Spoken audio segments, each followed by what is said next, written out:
जैसा कि आपको पता है कि बिहार दरोगा का एग्ज़ाम सामने है, तो हम लोग क्या करेंगे भाई मेरे, तो आज के क्लास में हम लोग बात करेंगे।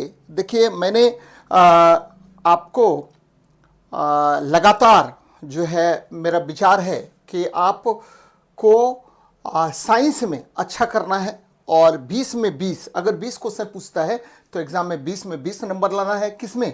तो बच्चे बिहार दरोगा एसआई में। तो उसी के संदर्भ में हम लोग बात कर रहे हैं। और बच्चे आज जो मैं क्वेश्चन लेके आया हूं वो है, ठीक है, देखिए ये मेरे द्वारा सेट किया गया क्वेश्चन है। और आज हम बॉटनी यानी पादप कार्य की, जिसमें प्लांट फिजियोलॉजी में प्रकाश संश्लेषण, पादप हार्मोन, इस पर ढेर सारे प्रश्नों को करेंगे जो एग्जाम में आने की संभावना, ठीक है, 100% है बच्चे। यहां से क्वेश्चन पूछे जाते हैं आपके एग्जाम में। देखिए पहला क्वेश्चन है, बड़ा अच्छा प्रश्न है ना।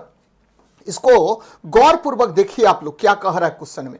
क्वेश्चन बहुत ही अच्छा है और ये कंप्लीट एनसीईआरटी पर बेस्ड है। ये देखिए, प्रकाश संश्लेषण की अप्रकाशिक अभिक्रिया, ध्यान में रखना बच्चे, कि या केल्विन चक्र, देखिए है ना, किस भाग में संपन्न होता है। तो इस क्वेश्चन का आंसर होगा स्ट्रोमा।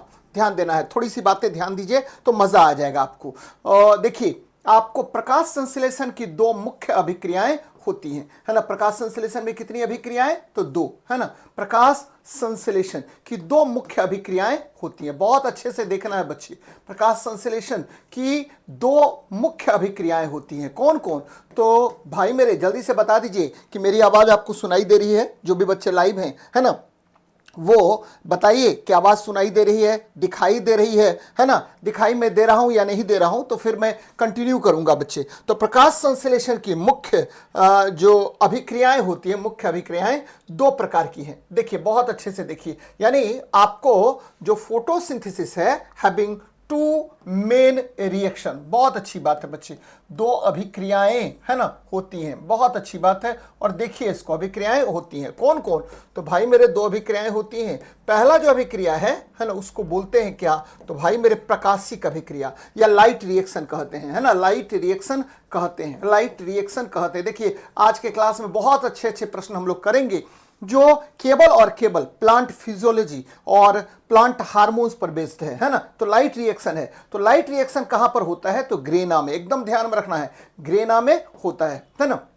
चलिए दूसरा जो रिएक्शन होता है बच्चे, वो डार्क रिएक्शन होता है। और डार्क रिएक्शन यानी अप्रकाशिक अभिक्रिया इसको कहते हैं। ये कहां पर होगा? तो भाई मेरे ये होता है स्ट्रोमा में। कहां पर होता है? स्ट्रोमा में होता है। और ये स्ट्रोमा आपको याद रखना है कि अप्रकाशिक अभिक्रिया, है ना, अप्रकाशिक अभिक्रिया को और क्या कहते हैं बच्चे? तो डार्क रिएक्शन जो है ना, डार्क रिएक्शन, इसको आप क्या कहते हैं? तो ध्यान में रखिए बच्चे, डार्क रिएक्शन को आप कहते हैं क्या? तो केल्विन साइकिल भी कहते हैं, केल्विन साइकिल भी कहते हैं। बहुत महत्वपूर्ण बात है बच्चे, केल्विन साइकिल भी कहते हैं। और इसमें क्या क्या होता है? तो भाई जब डार्क रिएक्शन की बात हम लोग करेंगे तो डार्क रिएक्शन में ध्यान में रखिएगा कि दो तीन बातें होती हैं। क्या होता है बच्चे? तो याद रखना है कि जैसे डार्क रिएक्शन कहते हैं तो ब्लैकमैन और केल्विन ने इसकी खोज की थी। और ध्यान में रखिएगा इसमें प्रकाश की आवश्यकता नहीं होती है। और इसमें क्या बनता है बच्चे?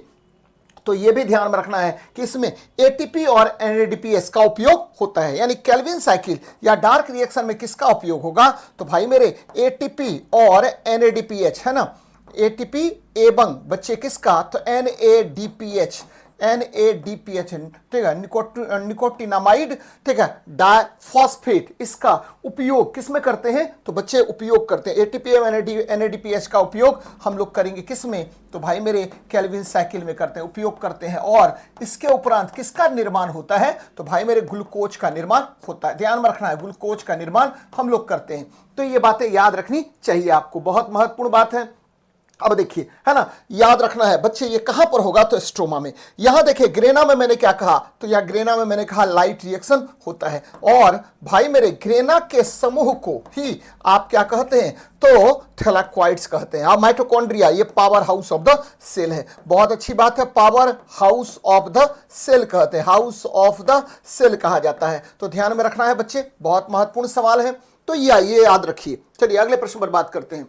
देखिए निम्नलिखित में से कौन सा पादप हार्मोन तनाव हार्मोन कहलाता है, क्योंकि यह सूखे की स्थिति में रंध्रों को बंद करने में मदद करता है। ये देखिए बड़ा अच्छा प्रश्न है बच्चे, यानी तनाव हार्मोन याद रखना। स्ट्रेस हार्मोन हम कहते हैं किसको, तो स्ट्रेस हार्मोन कहा जाता है एब्सिसिक एसिड को, एकदम समझिएगा। हाँ, स्ट्रेस हार्मोन कहते हैं एब्सिसिक एसिड को, एब्सिसिक एसिड को कहा जाता है, एकदम समझिएगा। और जब आपको क्या होता है भाई मेरे, बाढ़ वगैरह आता है तो वहां पर जब पत्तियां आपको क्या होगा पानी के अंदर दब जाता है, तो उस समय में यह क्या करेगा, तो आपका जो स्टोमाटा होता है बच्चे पत्तियों में, उस स्टोमाटा को यह बंद कर देता है, रंध्र को यह बंद कर देता है। कौन हार्मोन, तो भाई मेरे आपका जो एब्सिसिक एसिड है वो बंद कर देता है, इसीलिए इसे तनाव हार्मोन कहा जाता है। सूखे की स्थिति में, बाढ़ की स्थिति में, यहां देखिए मैं लिख भी रहा हूं, सूखे या बाढ़ की स्थिति में यह रंध्रों को बंद करने में मदद करता है, तो that is known as abscisic acid.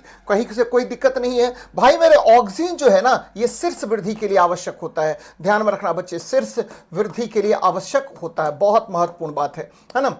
शीर्ष वृद्धि के लिए आवश्यक है, याद रखिएगा। शीर्ष वृद्धि के लिए आवश्यक हार्मोन कौन है, तो भाई मेरे आपका शीर्ष वृद्धि के लिए आवश्यक हार्मोन हो गया आपका कौन, ऑक्सीजन बच्चे, तो ये भी ध्यान में रखनी चाहिए।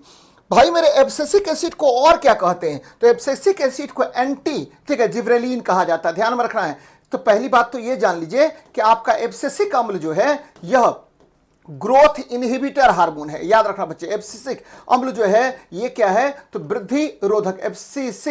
एब्सिसिक अम्ल जो है बच्चे ये क्या होता है, तो ग्रोथ अवरोधी हार्मोन होता है, एकदम याद रखना बच्चे। एब्सिसिक अम्ल जो होता है वह क्या है, तो ग्रोथ इनहिबिटर हार्मोन है ना। एब्सिसिक अम्ल ये क्या होता है, तो सबसे पहले मैंने कहा कि ये वृद्धि रोधक हार्मोन है, वृद्धि रोधक हार्मोन होता है, बहुत महत्वपूर्ण बात है बच्चे। यानी ये क्या करता है, तो ग्रोथ को रोकने का काम करता है। एक बात हो गया। दूसरी बात क्या, तो ये भी ध्यान में रखना है भाई मेरे कि दूसरा मुख्य काम इसका क्या होता है, तो यह एंटी जिब्रेलिन है, यह भी ध्यान में रखना है। एंटी जिब्रेलिन हार्मोन किसको कहा जाता है, तो आप याद रखना है कि एंटी जिब्रेलिन हार्मोन कहा जाता है एब्सिसिक अम्ल को। यानी अगर ठीक है आपको तो जिब्रेलिन आपको पता होगा बच्चे, मैंने कई बार कहा है कि जिब्रेलिन जो है यह ठीक है बोने को लंबा करने का काम करता है, तो सेम अपोजिट काम कौन करेगा, एब्सिसिक अम्ल करता है। क्यों, क्योंकि यह जो है ना आपको ग्रोथ इनहिबिटर है, यानी यह क्या करेगा, बुढ़ापा लाएगा, जीर्णता लाएगा, यानी बहुत सारा काम करता है। चलिए, साइटोकाइनिन कोशिका विभाजन में महत्वपूर्ण भूमिका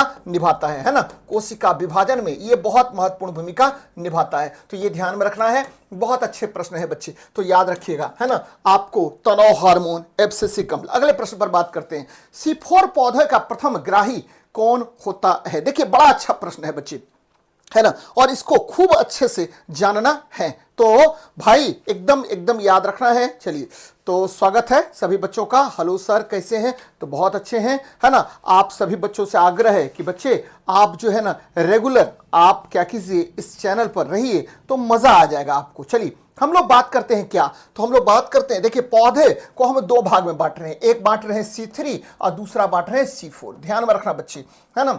ये देखिए है ना, किसके आधार पर, तो भाई मेरे आपको प्रकाश संश्लेषण के आधार पर पौधों को हमने दो भागों में बांट दिया। अब देखिए C3 में कौन सा पादप आएगा, तो बच्चे गेहूं, चावल, कपास, याद रखना है। बराबर क्वेश्चन पूछता है कि C3 में कौन कौन से पौधे आते हैं, तो गेहूं ले लीजिए, है ना, चावल ले लीजिए, और भाई मेरे है ना आपको कपास ले लीजिए। जनरली मोनोकॉट्स को इसमें आप रख सकते हैं भाई मेरे। और C4 में आते हैं, है ना, C4 में लीजिए मक्का, गन्ना, ज्वार, ये सब पौधे इसमें लीजिए, जिसका मोटा चमड़ी होगा बच्चे, क्या होगा, तो मक्का, है ना, मक्का हो गया, है ना। बराबर क्वेश्चन पूछता है, मक्का या आप कहिए ज्वार, है ना, ये सब क्या हुआ, तो आपके C4 पादप होते हैं, एकदम समझिएगा अच्छे से, है ना।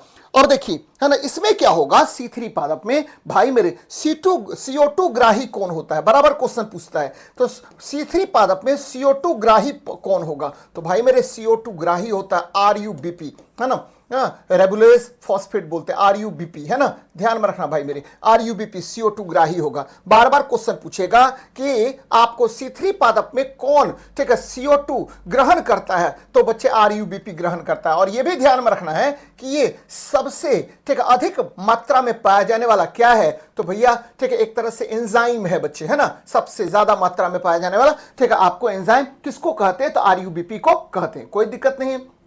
अब चलते हैं C4 पादप में, चलते हैं बच्चे।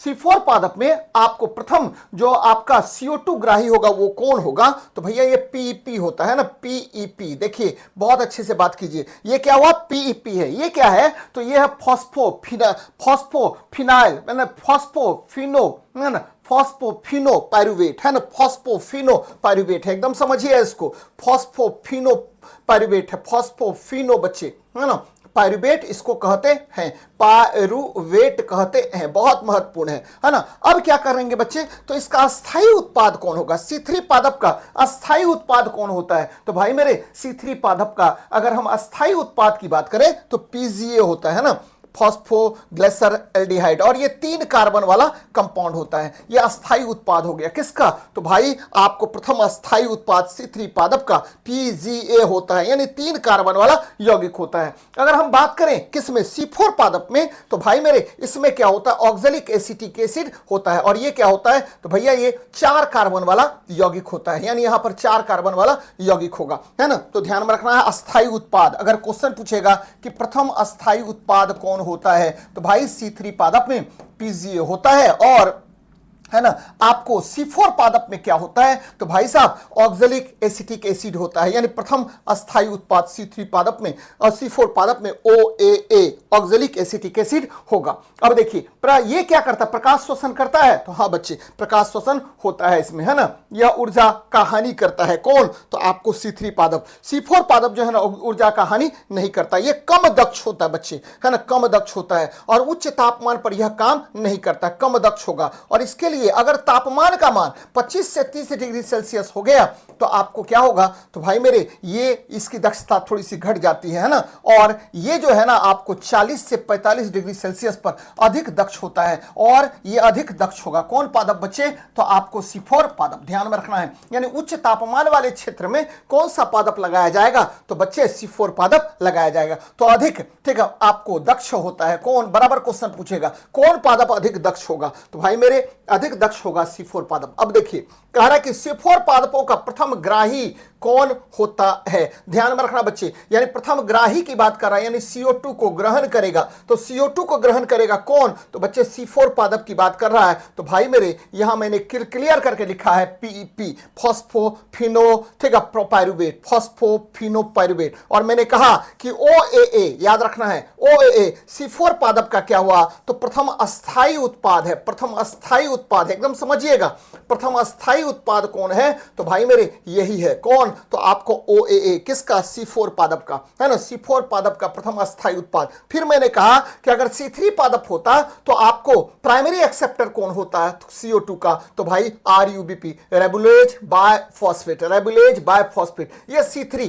पादप का आपको प्रथम, C3 पादप का आपको क्या है बच्चे, CO2 ग्राही होता है। और उत्पाद कौन बनेगा, तो बच्चे प्रथम अस्थायी उत्पाद C3 पादप का कौन होगा, तो प्रथम अस्थायी उत्पाद PGA होता है, प्रथम अस्थायी उत्पाद PGA होता है, एकदम समझिएगा इसको, बहुत महत्वपूर्ण प्रश्न है बच्चे। तो आंसर एकदम क्लियर रखिएगा, C4 पादप बराबर क्वेश्चन पूछेगा मक्का ज्वार, याद रखना है बच्चे, C4 पादप मक्का ज्वार, एकदम ध्यान में रखिएगा तो मजा आ जाएगा।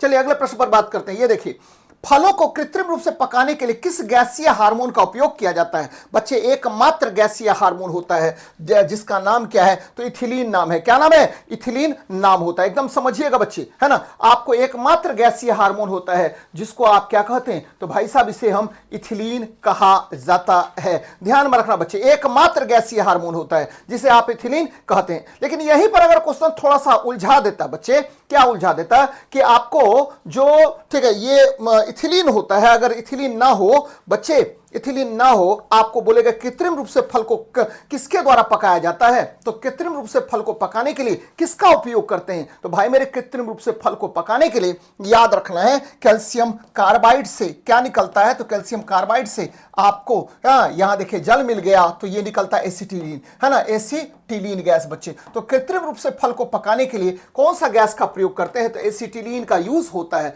और इसमें किस यौगिक का उपयोग किया जाता है, किस कार्बनिक यौगिक का, तो भाई मेरे कैल्शियम कार्बाइड का उपयोग करते हैं, कैल्शियम कार्बाइड का उपयोग करते हैं, एकदम समझिएगा, कैल्शियम कार्बाइड का आप उपयोग करते हैं बच्चे। तो बहुत महत्वपूर्ण है, ध्यान में रखना। आंसर हो जाएगा इथिलीन, क्या हो जाएगा, इथिलीन हो जाएगा। चलिए थोड़ी सी और बातें जानते हैं इथिलीन में बच्चे। फल को पकाता है ना, फल को पकाता है, तने की लंबाई को रोकना है, तने की मोटाई को कम करना, है ना, मादा पुष्पों की वृद्धि करना, ये सब काम किसका होता है, तो एथिलीन का होता है। ध्यान में रखना बच्चे, एथिलीन हार्मोन का मैंने क्या कहा, तना की लंबाई को कम करना, तना की लंबाई कम करना, एकदम समझिएगा, लंबाई कम करना भी इसका काम होता है, किसका, इथिलीन का, है ना। दूसरा काम मैंने क्या बताया बच्चे, दूसरा काम मैंने बताया कि देखिए तने की लंबाई को तो कम करेगा ही करेगा, साथ में क्या करेगा, मादा पुष्पों की वृद्धि भी करेगा बच्चे, मादा पुष्पों की वृद्धि करने का काम भी करता है, मादा पुष्पों, है ना, आपको फीमेल जो है ना फ्लावर्स, इसको क्या करेगा, इंक्रीज करता है, मादा पुष्पों की वृद्धि करने का भी काम कौन करेगा, तो यही हार्मोन करता है बच्चे। आपको पता है ऑक्सिन सिर से वृद्धि करता है, फ्लोरिजेन बच्चे ये क्या करता है, तो फूलों को खिलाने के लिए आवश्यक होता है, फूलों को क्या करता है, तो फूलों को बच्चे खिलाता है ना, याद रखना बच्चे, खिलाता है ना, आपको क्या करेगा, तो ब्लोइंग करेगा, flowers are blowing due to florigen, है ना, जिब्रेलिन, ये देखिए ये क्या करता है, तो भाई मेरे मैंने कहा है कि आपको अगर ड्वार्फ पौधा है उसको लंबा करने का काम कौन करेगा, टॉल करेगा आपको जिब्रेलिन। तो ये बातें याद रखिएगा, बहुत महत्वपूर्ण सवाल है। आगे बढ़ते हैं, यहां देखिए क्रेन्ज एनाटॉमी, किन पौधे की पत्तियों की विशिष्ट विशेषता होती है, थोड़ा सा ठीक है, आपको मिक्स क्वेश्चन है तो आपको ध्यान में रखना है। क्रेन्ज एनाटॉमी, भाई मेरे क्रेन्ज एनाटॉमी किस में होगा, तो भैया आपको याद रखना कि क्रेन्ज एनाटॉमी फॉलो करता है C4 पौधे, ध्यान में रखना बच्चे, कौन पौधा क्रेन्ज एनाटॉमी फॉलो करता है, तो क्रेन्ज एनाटॉमी फॉलो करता है C4 पादप, एकदम ध्यान में रखना बच्चे। कौन सा पादप कहेगा कि क्रेन्ज एनाटॉमी को फॉलो करता है, तो याद रखना है कि क्रेन्ज एनाटॉमी को फॉलो करने का काम करता है कौन, तो भाई मेरे आपका, है ना, आपका C4 पौधे, C4 पौधे, एकदम ध्यान में रखना बच्चे। क्रेन्ज एनाटॉमी को कौन फॉलो करेगा, तो मक्का, है ना, फिर क्या बच्चे, तो ज्वार, है ना, फिर क्या बच्चे, आपको मक्का, ज्वार, गन्ना, है ना, ये ध्यान में रखिएगा, ये पादप जो है ना क्रेन्ज एनाटॉमी को फॉलो करता है। यानी इसका जो पत्ती होता थोड़ा सा आपको मोटा होगा, और भाई मेरे इसमें क्या होगा, तो आपको मैंने थोड़ी देर पहले ही बताया था कि भाई ठीक है, इसमें जो है आपको PGA, है ना, PGA अस्थायी उत्पाद हो गया, OAA ऑक्जेलिक एसिटिक एसिड, है ना, तो ये दोनों ध्यान में आपको रखनी चाहिए। जलोद्भिद क्या होता है, भाई जल में उगने वाले पादप को जलोद्भिद आप कहते हैं। तो चलिए बहुत अच्छी बात है, याद रखना है बच्चे। आगे प्रश्न देखते हैं, प्रकाश संश्लेषण के दौरान जल के प्रकाशिक अपघटन के लिए कौन सा खनिज तत्व आवश्यक होता है, बहुत महत्वपूर्ण सवाल है भाई मेरे, है ना। देखिए आप सभी बच्चों को पता होगा कि प्रकाश संश्लेषण में क्या होता है, प्रकाशिक अभिक्रिया होता है, और मैंने क्लियर किया कि ये कहां होता है, तो भाई मेरे ये ग्रेना में होता है। कहां पर होगा, ग्रेना में होता है, एकदम समझिएगा भाई मेरे, कहां पर होगा, तो आपके ग्रेना में होता है। प्रकाश संश्लेषण के दौरान जल के प्रकाशिक अपघटन कहां पर होता है, तो भाई यह ग्रेना में होता है, एकदम समझिएगा इसको। और भाई इसको किसने खोजा, तो है ना, आपको अगर पूछेगा कि प्रकाशिक अपघटन के बारे में सबसे पहले किसने बताया, फोटोलिसिस ऑफ वाटर, तो याद रखना हिल ने, है ना, भाई मेरे हिल, स्टीफन हिल नाम था वैज्ञानिक का, उन्होंने सबसे पहले आपको प्रकाशिक अपघटन, है ना, प्रकाशिक अपघटन में जल का अपघटन होता है और इसी से ऑक्सीजन की उत्पत्ति होती है, यह किसने बताया, तो बच्चे ठीक है, रॉबर्ट हिल, स्टीफन हिल ने, रॉबर्ट हिल ने बताया था, ध्यान में रखना बच्चे, रॉबर्ट हिल ने बताया था, बहुत महत्वपूर्ण है, रॉबर्ट हिल ने बताया था, महत्वपूर्ण है बच्चे, है ना। इसमें क्या होगा, तो भाई मेरे जल का अपघटन होता है, यानी वाटर जो है ना, H2O का अपघटन होता है, बहुत महत्वपूर्ण बात है बच्चे, आपको H2O का अपघटन होता है ना। शायद आप लोग इस क्वेश्चन का आंसर जानते होंगे, तो बताइए कमेंट के जरिए, बताइए इस क्वेश्चन का आंसर क्या होगा, है ना, बहुत महत्वपूर्ण सवाल है बच्चे। और ये कहां होता है, तो भाई मेरे ये ग्रेना में होता है, और इसके लिए कौन सा आवश्यक होगा, तो ध्यान में रखना बच्चे, बहुत बहुत महत्वपूर्ण है। इसमें आपको ठीक है, जल जो है ना दो भाग में टूट जाता है, किसमें किसमें, तो भाई 2H+ और क्या आपको O2- में टूट जाएगा, है ना, ध्यान में रखना है। और इसके लिए जो आयन की आवश्यकता होगी, आपको 2 आयन तो चाहिए ही चाहिए जी। मैग्नीज आयन, है ना, याद रखना Mn2+ चाहिए। और क्या चाहिए? तो भाई मेरे क्लोरीन आयन चाहिए, है ना, ध्यान में रखना। देखिए, प्रकाश संश्लेषण के दौरान जल के प्रकाशिक अपघटन के लिए 2 तत्वों की आवश्यकता होती है। पहला नंबर मैग्नीज, दूसरा नंबर क्या बच्चे? क्लोरीन, है ना। मैग्नीशियम, क्लोरोफिल के निर्माण के लिए मैग्नीशियम आवश्यक है। ध्यान में रखना है, मैग्नीशियम किसके लिए आवश्यक है? तो मैग्नीशियम क्लोरोफिल के निर्माण के लिए आवश्यक है। क्लोरोफिल के निर्माण के लिए आवश्यक है। क्लोरोफिल के निर्माण के लिए क्या है? तो भाई मेरे निर्माण के लिए आवश्यक तत्व कौन होता है? तो भाई आपका क्लोरोफिल के निर्माण के लिए आवश्यक तत्व है आपका मैग्नीशियम। लेकिन ठीक है, आपको आपके जो ठीक है प्रकाश संश्लेषण होता है, वहां पर जब जल का अपघटन होगा तो उसके लिए क्या आवश्यक होगा? तो 2 आयन आवश्यक होता है। एक आपको क्या बच्चे? मैग्नीज आयन, है ना, और दूसरा क्लोरीन आयन आवश्यक होता था। आंसर नंबर बी होगा बच्चे। आंसर नंबर क्या होगा? बी होगा। ध्यान में रखिएगा, बहुत महत्वपूर्ण सवाल है। मैं आपको बार बार बोल रहा हूं कि देखिए, है ना, आपको ठीक है प्रकाश संश्लेषण के में 2 प्रकार की अभिक्रियाएं होती है। पहला क्या होगा? तो भाई मेरे पहला अभिक्रिया होता प्रकाशिक, दूसरा होता अप्रकाशिक। प्रकाशिक कहां होगा? तो ग्रेना में होगा। ग्रेना में क्या होता है? तो भाई मेरे फोटोलिसिस ऑफ वाटर होता है। फोटोलिसिस ऑफ वाटर में क्या होगा? तो बच्चे जल जो है ना वह टूट करके ऑक्सीजन देगा। यानी आपको जल का क्या होता है? तो भाई जल का जो है वह ठीक है ऑक्सीकरण होता है, जिसके द्वारा क्या उत्पन्न होता है? तो ऑक्सीजन उत्पन्न होता है। और इस जल के अपघटन के लिए कौन कौन से आयन आवश्यक हैं? तो बच्चे मैग्नीज और ठीक है मैग्नीज और कौन? क्लोरीन आयन आवश्यक होता है। तो ये बातें यहां से सीख लीजिए। आगे बढ़ते हैं, नेक्स्ट देखते हैं, कौन सा पादप हार्मोन आनुवांशिक रूप से बौने पौधे को लंबा करने में मुख्य भूमिका निभाता है? तो आपको बहुत अच्छे से पता है इस क्वेश्चन का आंसर बच्चे, मैंने कई बार आपको बताया है ना। तो ये देखिए, बौना से लंबा जिब्रेलिन, है ना, ध्यान में रखना बच्चे। ऑक्सीजन जो है ये शीर्ष वृद्धि करता है, शीर्ष वृद्धि के लिए आवश्यक होता है। मैंने कई बार कहा है आपको, है ना, शीर्ष वृद्धि के लिए आवश्यक, शीर्ष वृद्धि के लिए आवश्यक। फिर मैंने क्या कहा बच्चे कि यह खरपतवार नाशी होगा। क्या होगा? ठीक है, आपको खरपतवार नाशी होगा। खरपतवार नाशी होता है, खरपतवार नाशी भी होता है ना। फिर क्या होगा? तो भाई ये जो है ना आपको गुरुत्वानुवर्ती गति यानी जियोट्रॉपिक मूवमेंट, है ना, गुरुत्वानुवर्ती गति, है ना, और कौन सी गति? तो भाई ठीक है प्रकाशानुवर्ती गति प्रदान करता है, प्रकाशानुवर्ती गति प्रदान करता है। एकदम समझिएगा इसको, है ना, ये इतना काम करेगा कौन? तो ऑक्सीजन। आपको जिब्रेलिन आपको मैंने पहले ही बताया कि भाई ये ड्वार्फ कोई पौधा है उसको लंबा करेगा, है ना। बार बार क्वेश्चन पूछेगा कि भाई ठीक गन्ना के पौधे में आपको तने को वृद्धि कौन करता है? तो ये देखिए गन्ना का पौधा है ना, गन्ना का पौधा है बच्चे, जो C4 प्लांट होता है। गन्ने के पौधे में तना वृद्धि करके आपको ज्यादा से ज्यादा इसमें सुक्रोज का क्या करता है? स्टोर्ड करने का काम करता है। तो वो कौन करेगा? तो जिब्रेलिन करता है। साइटोकाइनिन भाई मेरे आपको कोशिका विभाजन में सहायता करता है, कोशिका विभाजन में सहायता करता है। आप लोग जानते होंगे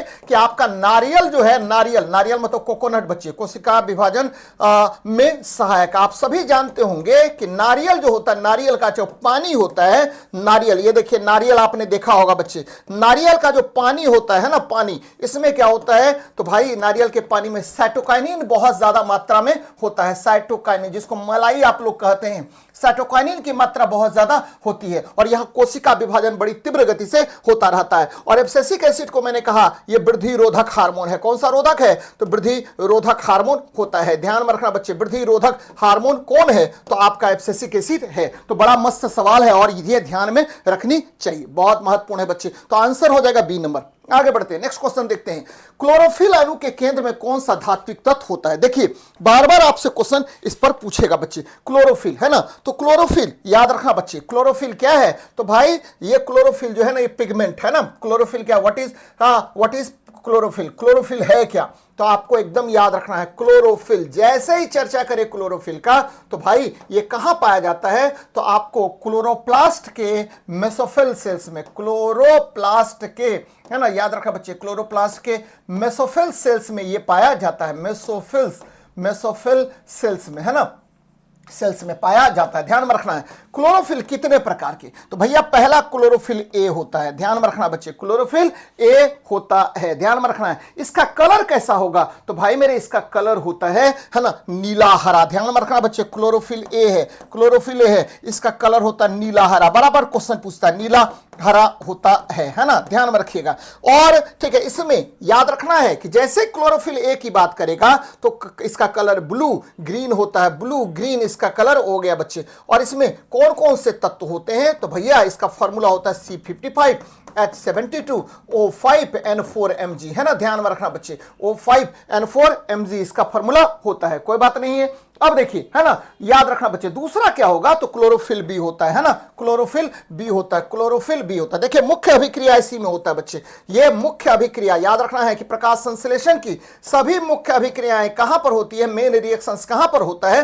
तो क्लोरोफिल ए में होता है, जिसका कलर कैसा होता है, तो नीला हरा होता है। इसका फॉर्मूला क्या होगा, C55 H72 O5 N4 Mg होगा। दूसरा देखिए क्लोरोफिल बी हो गया बच्चे, क्लोरोफिल बी हो गया, है ना, ध्यान में रखना बच्चे। इसका कलर कैसा होता है, बराबर क्वेश्चन पूछेगा कि क्लोरोफिल बी का कलर कैसा होगा, तो पीला हरा रंग होता है बच्चे, ये सहायक वर्णक होता है, सहायक वर्णक होता है, ध्यान में रखना बच्चे। ये क्या है, तो भाई मेरे ये सहायक वर्णक है ना, पीला हरा, याद रखना बच्चे, पीला हरा कलर इसका होता है ना, आपको पीला हरा होता है। इसका फॉर्मूला क्या होगा बच्चे, तो इसका फॉर्मूला होता है पीला हरा मतलब येलो और ग्रीन बच्चे, येलो ग्रीन इसका कलर होता है। इसका फॉर्मूला क्या होता है भैया, इसका फॉर्मूला होता है C55 है ना H70 और ठीक H70 O6 N4 Mg बच्चे, है ना, O6 N4 Mg होता है। तो ये ध्यान में रखना बच्चे, बराबर आपसे क्वेश्चन पूछेगा, है ना, पीला हरा। ये देखिए ये क्लोरोफिल के प्रकार मैंने बताया, लेकिन अगर पूछेगा कि पादप में और कौन कौन से वर्णक होते हैं, तो भैया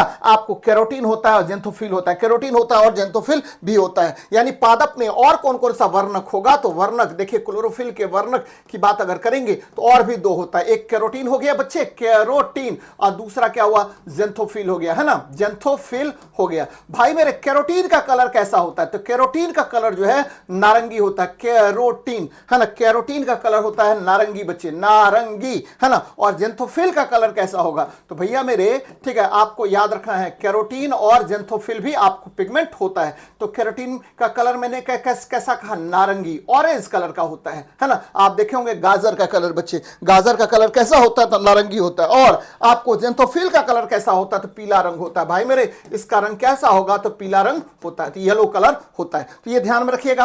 अब देखिए यहां से क्या क्या सीखे, कह रहा निम्नलिखित में से कौन सा धात्विक तत्व, अब देखिए कार्बन धातु है नहीं, हाइड्रोजन धातु है नहीं, ऑक्सीजन धातु है नहीं, ठीक है, नाइट्रोजन धातु है नहीं, मैग्नीशियम धातु है। याद रखना बच्चे, इसका आंसर मैग्नीशियम होगा। बच्चे क्लोरोफिल में मैग्नीशियम के कारण क्या होता है, तो क्लोरोफिल में कौन सा मैंने कहा धात्विक तत्व होता है, तो मैग्नीशियम होता है। ये क्या करता है, तो यह जो है ना आपको फोटोन ऊर्जा के अवशोषण में सहायता करता है, फोटोन एनर्जी, है ना, एब्जॉर्प्शन में। याद रखना बच्चे, फोटोन एनर्जी एब्जॉर्प्शन में यह सहायता करेगा, याद रखना है ना, एब्जॉर्प्शन में सहायक होता है। कौन सा, तो भाई मेरे सहायक होता है आपका जो ठीक है क्लोरोफिल अणु है, उसमें जो मैग्नीशियम का परमाणु है वो ये काम करता है। फिर से रिपीट करते हैं पिछले प्रश्न को बच्चे। पिछले प्रश्न में कह रहा है क्या, इससे पिछले वाला प्रश्न यहां देखिए, है ना, कि आपको प्रकाश संश्लेषण के दौरान जल के प्रकाशिक अपघटन में कौन से खनिज तत्व आवश्यक होते हैं, ध्यान में रखना है। तो इसमें आपको याद रखना है कि मैग्नीज और ठीक है आपको क्लोरीन आयन आवश्यक होता है। लेकिन जैसे ही पूछे आपको कि क्लोरोफिल में कौन सा कलर, क्लोरोफिल में कौन सा के अणु केंद्र में होता धात्विक तत्व, तो आपको याद रखना है मैग्नीशियम होगा। कौन होगा, मैग्नीशियम होगा। तो ये बच्चे बहुत इंपॉर्टेंट है, याद रखना है आपको। अब देखिए नेक्स्ट क्वेश्चन, शीर्षस्थ प्रभाविता एपिकल डोमिनेंस, जिसमें मुख्य तने की वृद्धि पार्श्व कलियों की वृद्धि को रोकती है, किस हार्मोन के कारण होता है। देखिए apical dominance where the growth of the main stem inhibits the growth of lateral buds is caused by which hormone. बड़ा अच्छा प्रश्न है बच्चे, है ना। इसका आंसर क्या होगा, तो ध्यान में रखना बच्चे, ये कौन काम करेगा, तो एपिकल डोमिनेंस जैसे ही है शीर्ष प्रभाविता, आपको कुछ भी ध्यान में नहीं रखना है। आपको ध्यान में रखना है कि सर शीर्ष प्रभाविता आपने एपिकल डोमिनेंस में बताया है कि ऑक्सीजन हार्मोन इसमें काम करता है। ध्यान में रखना बच्चे, साइटोकाइनिन ये क्या करेगा, सेल डिवीजन को वृद्धि करता है, सेल डिवीजन में सहायता करता है। सेल डिवीजन में क्या होगा, सहायक होता है। ध्यान में रखना बच्चे, सहायक होता है किसमें, सेल डिवीजन में सहायक, है ना। और जिब्रेलिन बोना को लंबा करता है। इथिलीन आपको गैसीय हार्मोन है आपका पादप का, और यह जो है ना आपको फलों को पकाने के लिए आवश्यक होता है। तो बहुत महत्वपूर्ण है, ध्यान में रखनी चाहिए बच्चे आपको, है ना। और ये एकदम इंपॉर्टेंट है आप बच्चों के लिए। चलिए नेक्स्ट देखिए कितना लाजवाब सवाल है। क्या कह रहा है, प्रकाश संश्लेषण की जेड स्कीम किससे संबंधित है। अब देखिए जेड स्कीम क्या होता है भैया, ये जेड स्कीम जो है ध्यान में रखिएगा, जैसे ही जेड स्कीम की बात करेगा तो ध्यान में रखिएगा ये क्या होता है, तो यह अचक्रीय फोटोफॉस्फोरिलेशन होता है ना, जिसके द्वारा आपको क्या होगा, ग्लूकोज का फॉर्मेशन होता है बच्चे। तो प्रकाश संश्लेषण की जेड स्कीम किससे संबंधित है, तो अचक्रीय फोटोफॉस्फोरिलेशन से संबंधित है, जिसका मुख्य कार्य क्या होता है, तो भाई साहब इसका मुख्य कार्य होता है ग्लूकोज का, है ना, ग्लूकोज का निर्माण। ध्यान में रखना बच्चे, ग्लूकोज का निर्माण इसका मुख्य कार्य होता है। ये बातें याद रखिएगा। जैसे ही आएगा कि प्रकाश संश्लेषण की जेड स्कीम किससे संबंधित है, तो भाई साहब आपको ठीक है अचक्रीय फोटोफॉस्फोरिलेशन से संबंधित है बच्चे। ग्लाइकोलाइसिस क्या होता है, तो ग्लूकोज का टूटना बच्चे। ग्लूकोज ठीक है ग्लूकोज जब टूटता है किसमें, तो भाई 2 पायरुविक एसिड में, तो इसको आप क्या कहते हैं, तो इसको कहा जाता है, ध्यान में रखिएगा, इसको कहा जाता है क्या, तो भाई ग्लाइकोलाइसिस कहते हैं। तो बहुत महत्वपूर्ण है, बराबर आपसे क्वेश्चन पूछेगा, है ना। चलिए, हेलो सर, है ना, बिहारी लोंडा बच्चे, ठीक है, कैसा नाम रखता है रे, है ना। कोशिका विभाजन को प्रेरित करने वाला मुख्य हार्मोन कौन है, तो यह भी आपको मैंने अभी बताया, यहां ज्यादा डिस्कस करने की आवश्यकता नहीं है, साइटोकाइनिन होगा बच्चे, बहुत महत्वपूर्ण बात है। चलिए अगले प्रश्न पर बात करते हैं। C3 चक्र में, यह भी मैंने बता दिया है आपको, C3 चक्र में स्थिरीकरण का प्रथम अस्थायी उत्पाद कौन होगा, यह भी मैंने क्लियर किया है बच्चे, ठीक है। पीछे देखिए, पीछे ठीक है, मैं बार बार बोल रहा हूं कि आप अगर थोड़ा सा ध्यान देंगे तो आपको कोई भी क्वेश्चन ऐसा नहीं होगा जो हम लोगों ने डिस्कस नहीं किया है और एग्जाम हॉल में आपको नहीं पूछेगा। देखिए मैंने शुरू में ही आपको बताया है कि देखिए ठीक है, आपको C3 और C4 पौधा जैसे ही आए तो C3 में प्रथम अस्थायी उत्पाद PGA है, फॉस्फोग्लाइसर एल्डिहाइड। ये 3 कार्बन वाला यौगिक होता है, 3 कार्बन वाला यौगिक होता है। तो देखिए अब इस प्रश्न का आंसर आप खुद करिए बच्चे। क्या कह रहा है आपको क्वेश्चन कह रहा है कोशिका विभाजन को प्रेरित करने वाला मुख्य हार्मोन कौन है, तो ये हो गया था, है ना। ये देखिए C3 चक्र में स्थिरीकरण का प्रथम अस्थायी उत्पाद कौन है, तो यहां देखिए खोजिए, है ना। देखिए ये है फॉस्फोग्लाइसर एल्डिहाइड, है ना बच्चे। तो ये ध्यान में रखिएगा, 3 PGA। ये देखिए अब इसमें देखिए 3 फॉस्फोग्लिसरिक एसिड, है ना, और 3 फॉस्फोग्लिसरिक एसिड है बच्चे, 3 फॉस्फोग्लिसरिक एसिड है ना। और फिर क्या है, तो भाई मेरे आपको है ना फॉस्फोग्लाइसर एल्डिहाइड है ना। तो ध्यान में रखिएगा 3 फॉस्फोग्लिसरिक एल्डिहाइड होगा, 3 फॉस्फोग्लिसरिक एसिड होगा, 3 फॉस्फोग्लिसरिक एसिड होगा, ना कि फॉस्फोग्लिसर एल्डिहाइड होगा। ध्यान में रखना बच्चे, कौन होगा, तो 3 फॉस्फोग्लिसरिक एसिड होगा, क्योंकि मैंने कहा कि PGA जो है ना 3 कार्बन वाला यौगिक होता है, 3 कार्बन वाला यौगिक होता है। तो ये भी बात याद रखना है बच्चे, बहुत महत्वपूर्ण है और बराबर क्वेश्चन पूछता है। और C3 पादप में मैंने क्या कहा था कि C3 पादप में कौन कौन पादप आएगा, तो बच्चे धान, गेहूं, चावल ये सब आता है, तो ये ध्यान में रखिएगा। आगे बढ़ते हैं। बोल्टिंग इफेक्ट जो द्विवार्षिक पौधे में पुष्पन से पहले तने की लंबाई में अचानक वृद्धि करता है, किस हार्मोन से प्रेरित होता है, जल्दी बताइए आप लोग, इस क्वेश्चन का आंसर बताइए क्या होगा। तो भाई मेरे इस क्वेश्चन का आंसर आपको पता है कि बोल्टिंग इफेक्ट जैसे ही आए तो भाई मेरे तना में वृद्धि कर रहा है। देखिए तना की लंबाई में अचानक वृद्धि, यानी आपको ठीक है ड्वार्फ को लंबा करने का काम करता है। और ये कौन करेगा, तो जिब्रेलिन करता है। कौन करता है, जिब्रेलिन करता है बच्चे, बहुत इंपॉर्टेंट बात है। तो आपको याद रखना है कि बोल्टिंग इफेक्ट क्या होता है, तो भाई मेरे बोल्टिंग इफेक्ट याद रखिएगा। क्या कहते हैं बोल्टिंग इफेक्ट को, बोल्टिंग इफेक्ट को कहते हैं तने की लंबाई में से अचानक वृद्धि, तने की लंबाई में अचानक वृद्धि। याद रखा बच्चे, तने की लंबाई में अचानक वृद्धि, ये बोल्टिंग इफेक्ट होता है, लंबाई में अचानक वृद्धि, है ना। देखिएगा अंगूर का साइज बड़ा हो जाता है बच्चे, तने की लंबाई में अचानक वृद्धि, है ना, अचानक वृद्धि, है ना, इसको कहते हैं बोल्टिंग इफेक्ट। तो ध्यान में रखना बच्चे, बहुत महत्वपूर्ण है, जिब्रेलिन हार्मोन इसमें काम करता है। अगले प्रश्न को देखते हैं। करा प्रकाश संश्लेषण की क्रिया ठीक है स्पेक्ट्रम में प्रकाश के किस रंग में सबसे अधिक प्रभावी होता है, तो भाई मेरे बहुत महत्वपूर्ण सवाल है और इसको थोड़ा और स्पष्ट करना है। ये देखिए प्रकाश संश्लेषण सबसे ज्यादा होता है, ध्यान में रखिएगा, प्रकाश संश्लेषण सबसे ज्यादा किस में होगा, तो भाई सबसे ज्यादा होता है ना प्रकाश संश्लेषण सर्वाधिक, है ना, सर्वाधिक आपको लाल रंग में, सर्वाधिक किस में, तो भैया मेरे लाल रंग में होता है। ध्यान में रखना है किस कलर में होगा, तो लाल रंग में। और कितने ठीक है आपको नैनोमीटर का प्रकाश होना चाहिए, तो भाई 600 ठीक है 60 नैनोमीटर का अगर प्रकाश होता है तो, या 680 नैनोमीटर का प्रकाश अगर होता होता है तो उसमें ठीक है आपको प्रकाश संश्लेषण सर्वाधिक अधिक होगा। तो क्या आपको कितना कौन सा कलर चाहिए, तो सबसे अधिक किस रंग में होता है, तो भैया सबसे अधिक अगर बात करें तो प्रकाश संश्लेषण किस रंग में अगर वो बात करता है तो ध्यान में रखिएगा लाल रंग में होता है ना। इसे प्रकाश संश्लेषण की दर सबसे अधिक होती है, एकदम समझिएगा अच्छे से। और बच्चे दूसरे स्थान पर कौन होगा, तो नीला रंग होता है, नीला रंग होता है ना, इसमें इसके बाद होता है। और किसमें प्रकाश संश्लेषण नहीं होगा, तो भाई मेरे प्रकाश संश्लेषण नहीं होता है किस कलर में, तो प्रकाश संश्लेषण हरे रंग में है, याद रखना है हरे रंग में सबसे कम या नहीं के बराबर होता है। देख प्रकाश संश्लेषण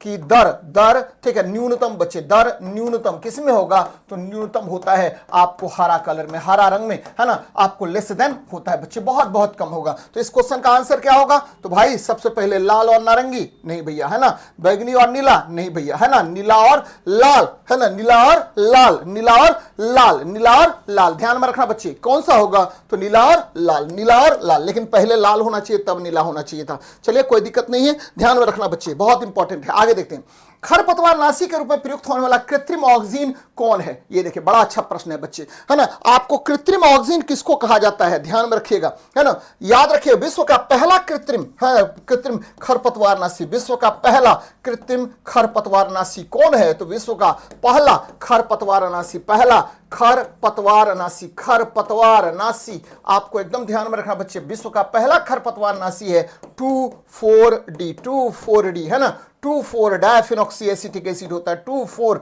डायफिनॉक्सी एसिटिक एसिड होता है, फिनॉक्सी है ना एसिटिक एसिड होता है, एकदम समझिएगा फिनॉक्सी एसिटिक एसिड होता है। और ये किस पादप पर काम करता है, तो भैया ये जो है ना आपको हाँ ये जो है ना आपको 2,4-D आपका ठीक है क्या करता है, तो जितना भी वीड्स होता है सबका क्षय कर देता है। ये देखिए ये क्या है, ये प्राकृतिक ऑक्सीजन है बच्चे, प्राकृतिक ऑक्सीजन को का रासायनिक नाम क्या है, तो प्राकृतिक ऑक्सीजन का रासायनिक नाम जो है वो है IAA, इसको बोलते हैं indole acetic acid, indole acetic acid कहा जाता है, इंडोल एसिटिक एसिड कहते हैं, एकदम ध्यान में रखना है, इंडोल एसिटिक एसिड कहा जाता है, ये प्राकृतिक ऑक्सीजन है ना, प्राकृतिक ऑक्सीजन होता है। तो बहुत महत्वपूर्ण बातें हैं बच्चे, तो ध्यान में रखिएगा। चलिए नेक्स्ट क्वेश्चन देखते हैं क्या कह रहा है, ये देखिए क्या महत्वपूर्ण क्वेश्चन है, प्रकाश श्वसन की प्रक्रिया किन कोशिकांग समूहों में संपन्न होता है। देखिए ठीक है लाजवाब क्वेश्चन है बच्चे और आपको ध्यान में रखना है। ये देखिए कह रहा है क्या कि प्रकाश श्वसन बच्चे, प्रकाश श्वसन यानी फोटो रेस्पिरेशन की प्रक्रिया किन कोशिकांगों में के समूह में होता है ना, तो ये ध्यान में रखना बच्चे किसमें होगा, तो आप लोग बताइए ठीक है कमेंट के जरिए बताइए किसमें होगा है ना। देखिए लाजवाब प्रश्न है बच्चे है ना, क्या कह रहा है किसमें होगा, तो भाई मेरे आपको ये फोटो है ना प्रकाश है ना, और क्या श्वसन भी है, फोटो रेस्पिरेशन की बात कर रहा है। तो भाई फोटो रेस्पिरेशन जनरली पादपों में होता है और पादपों के क्लोरोप्लास्ट में, क्योंकि ठीक है प्रकाश है तो ये क्या करेगा ग्लूकोज प्रोड्यूस करके देगा, फिर पेरोक्सिसोम में होगा और फिर किस में होगा, तो माइटोकॉन्ड्रिया में होगा। ध्यान में रखना बच्चे, फिर क्या होगा, तो श्वसन की प्रक्रिया संपन्न होगी और ग्लूकोज के द्वारा ग्लूकोज का ऑक्सीकरण होकर के आपको ऊर्जा प्राप्त होगा। तो ध्यान में रखिएगा पहले प्रकाश श्वसन किसमें होगा, तो भैया ये होगा क्लोरोप्लास्ट में जहां फोटोलिसिस ऑफ वाटर होगा। फिर क्या होगा, तो भाई मेरे ठीक है एटीपी और एनएडीपीएस का निर्माण होगा। फिर क्या होगा, तो भाई मेरे आपको ग्लूकोज का निर्माण होगा है ना, और फिर ग्लूकोज के निर्माण के उपरांत ग्लूकोज का ऑक्सीकरण होता है। तो ध्यान में रखिएगा प्रकाश श्वसन की प्रक्रिया में कौन कौन अंग समूह सम्मिलित होगा, तो क्लोरोप्लास्ट, पेरोक्सिसोम्स और कौन, माइटोकॉन्ड्रिया। ये ध्यान में रखिएगा बच्चे, बहुत महत्वपूर्ण सवाल है। आगे बढ़ते हैं, कह रहा कि बीजों की प्रसुप्ति तोड़ने के लिए कौन सा हार्मोन उत्तरदायी होता है, बहुत महत्वपूर्ण बच्चे। ये देखिए ये क्या करेगा, तो बीज को और सुसुप्त कर देगा है ना, ये वृद्धि रोधक है बच्चे, वृद्धि रोधक है। और ये मैंने क्या कहा कि बच्चे पतझड़ में कौन सा हार्मोन सबसे महत्वपूर्ण भूमिका निभाएगा, तो पत्तियों के गिरने में कौन सा हार्मोन सबसे ज्यादा महत्वपूर्ण भूमिका निभाएगा, तो एब्सिसिक एसिड। और ये क्या करेगा, तो बीजों की प्रसुप्ति को बढ़ाता है ना, बीजों की प्रसुप्ति को बच्चे, प्रसुप्ति मतलब डोरमेंसी को बढ़ाता है, और डोरमेंसी प्रसुप्ति को बढ़ाता है बच्चे। यहां पर बात हो रही है किसकी, तो बात हो रही है बीजों के प्रसुप्ति को तोड़ता कौन है बच्चे, तोड़ने का काम कौन करता है ना, तो ये उल्टा हो गया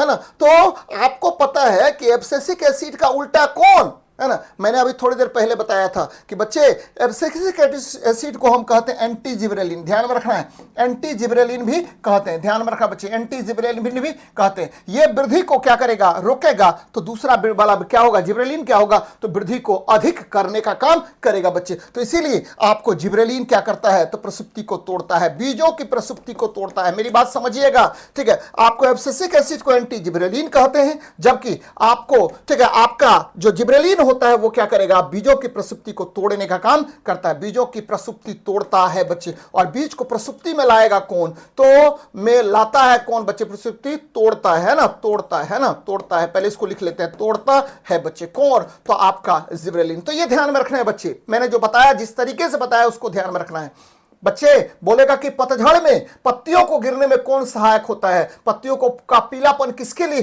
किस हार्मोन के प्रभाव के कारण होता है, तो एब्सिसिक एसिड के कारण। और ठीक है, आपको ठीक है बोलेगा कि बीजों की प्रसुप्ति को कौन तोड़ेगा, जर्मिनेट करने के लिए कौन प्रेरित करेगा, तो सब करेगा जिबरेलिन। और ये देखिए ऑक्सीजन, पहले ही बता चुका हूं मैं, शीर्ष वृद्धि में सहायक होता है। अगले प्रश्न पर बात करते हैं। यहां देखिए, पौधे में भोजन का परिवहन फ्लोएम के माध्यम से होता है, कोई बात नहीं है ना। इस सिद्धांत को आप क्या कहते हैं, देखिए बड़ा अच्छा सवाल है बच्चे। पौधे में आपको पता है फ्लोएम है ना, फ्लोएम, फ्लोएम क्या करता है, तो भाई मेरे फ्लोएम जो होता है, ध्यान में रखिएगा, फ्लोएम, फ्लोएम क्या करेगा, तो फ्लोएम जो है ना द्विदिशिक प्रवाह करता है भैया। ये क्या करता है, बायडायरेक्शनल फ्लो करवाता है, यानी दोनों दिशा में, ऊपर नीचे बाएं दाएं जिधर भी बात करें, है ना, बायडायरेक्शनल फ्लो में सहायता करता है, फ्लो में सहायता करता है, ध्यान में रखना बच्चे, सहायता करता है। अब यहां प्रश्न ये उठता है, सहायता करता है, और ये जो है ना आपको, ठीक है, फ्लोएम जो है आपको याद रखना बच्चे कि बायडायरेक्शनल फ्लो करेगा, किसका प्रवाह करता है, तो खाद्य पदार्थों का, है ना, खाद्य पदार्थों का प्रवाह करेगा, खाद्य पदार्थों का परिवहन करता है बच्चे, ट्रांसपोर्टेशन में महत्वपूर्ण भूमिका निभाता, परिवहन करता है। ये क्या है ना, फ्लोएम क्या है बच्चे, तो फ्लोएम जो है ना यह जटिल पादप उत्तक है, जटिल, ठीक है, पादप है ना, पादप और कौन उत्तक बच्चे, जटिल पादप मतलब अस्थाई उत्तक है बच्चे, है ना। आपको कॉम्प्लेक्स प्लांट, आपको ठीक है क्या है, तो परमानेंट टिश्यू है, जटिल पादप अस्थाई उत्तक इसको कहते हैं, किसको, तो भाई साहब आपके फ्लोएम को। और ये किस किस का बना होता है, तो भैया ये आपको बना होता है चार चीजों का, मैंने बार बार कहा है, साइब ट्यूब्स का बना होगा, ये सीब नलिका बोलते हैं इसको, सीब ट्यूब्स का बना होगा, फिर कंपेनियन सेल्स का बना होगा, कंपेनियन सेल्स का ये बना होता है, और किसका बना होगा, तो भाई मेरे ये बना होता है साइब ट्यूब्स, कंपेनियन सेल्स, और किसका बना होगा, तो ये बना होता है, ठीक है, आपको हाँ phloem parenchyma, phloem parenchyma, phloem parenchyma का बना होता है, बराबर मैं बताता रहता हूं। और अंत में क्या होगा, फ्लोएम फाइबर्स, है ना, फ्लोएम फाइबर्स का बना होता है, फाइबर्स का बना होता है बच्चे। इसमें किसका खाद्य पदार्थ के रूप में किसका परिवहन होता है, तो देखिए यहां लिखा हुआ भी है, सुक्रोज का परिवहन होगा, सुक्रोज का परिवहन इसमें होता है, ध्यान में रखना बच्चे, किसका परिवहन होगा, तो सुक्रोज का परिवहन होगा। और ये किस सिद्धांत पर काम करेगा, तो एकदम याद रखिएगा, यह दाब प्रवाह संकल्पना, यानी प्रेशर फ्लो हाइपोथेसिस या मास फ्लो हाइपोथेसिस पर कार्य करता है। भाई मेरे वाष्पोत्सर्जन खिंचाव सिद्धांत याद रखना, जाइलम में जल का प्रवाह का सिद्धांत है, जाइलम में जल का प्रवाह का सिद्धांत है, जल का प्रवाह का सिद्धांत है, एकदम याद रखिएगा, जल का प्रवाह का सिद्धांत होता है बच्चे, कौन, तो आपको वाष्पोत्सर्जन खिंचाव सिद्धांत है ना, सिद्धांत है ना, ये ध्यान में रखनी चाहिए। जाइलम में जल का प्रवाह जो होता है वो केवल एक दिशिक होता है, तो ये बातें एकदम याद रखिएगा, बहुत बहुत महत्वपूर्ण है। और बच्चे ठीक है लगातार बने हुए रहिए, है ना, और इस सेशन को लाइक और सब्सक्राइब जरूर कीजिए, तब मजा आएगा मुझे भी, है ना। चलिए नेक्स्ट देखते हैं, रंध्रों के खुलने और बंद होने का नियमन किस आयन के द्वारा होता है। देखिए पत्तियों में रंध्र होता है, मैं बार बार बता रहा हूं, ये देखिए ये आपकी पत्ती है ना, ये पत्ती है, और पत्तियों में क्या होगा, तो भैया मेरे ये पत्ती में आपको रंध्र होता है ना, ये देखिए स्टोमाटा है, स्टोमाटा होता है, देखिए समझिए अच्छे से, ये स्टोमाटा है बच्चे, स्टोमाटा है, और ये क्या करेगा, तो स्टोमाटा है ये बच्चे, स्टोमाटा, और इसी को आप रंध्र कहते हैं, स्टोमाटा या रंध्र कहा जाता है। ये काम क्या करता है, तो ये दो तीन काम करता है बच्चे, जो आपको याद रखनी चाहिए, ठीक है। स्टोमाटा या रंध्र दो काम करता है जनरली, है ना। पहला काम क्या करेगा, तो वाष्पोत्सर्जन में सहायता करता है, यानी इसी के द्वारा वाष्पोत्सर्जन होता है। वाष्पोत्सर्जन में क्या करेगा, सहायता करता है। दूसरा काम क्या करेगा भाई मेरे, सहायता करता है, ध्यान में रखिएगा, सहायता करता है किसमें, तो वाष्पोत्सर्जन में सहायता करता है, ये पहली बात होगी। दूसरा क्या होगा, तो भाई O2 और CO2 का परिवहन करता है, O2 और CO2 का परिवहन करता है, ध्यान में रखना है, O2 और CO2 का विनिमय करता है, परिवहन नहीं विनिमय करता है, exchange of O2 and CO2, O2 और CO2 का विनिमय करता है, विनिमय करता है कौन, तो भाई मेरे आपका रंध्र करता है। बहुत अच्छी बात है, स्टोमाटा बच्चे, स्टोमाटा है ना, चलिए बहुत अच्छी बात है, ये दोनों काम करेगा।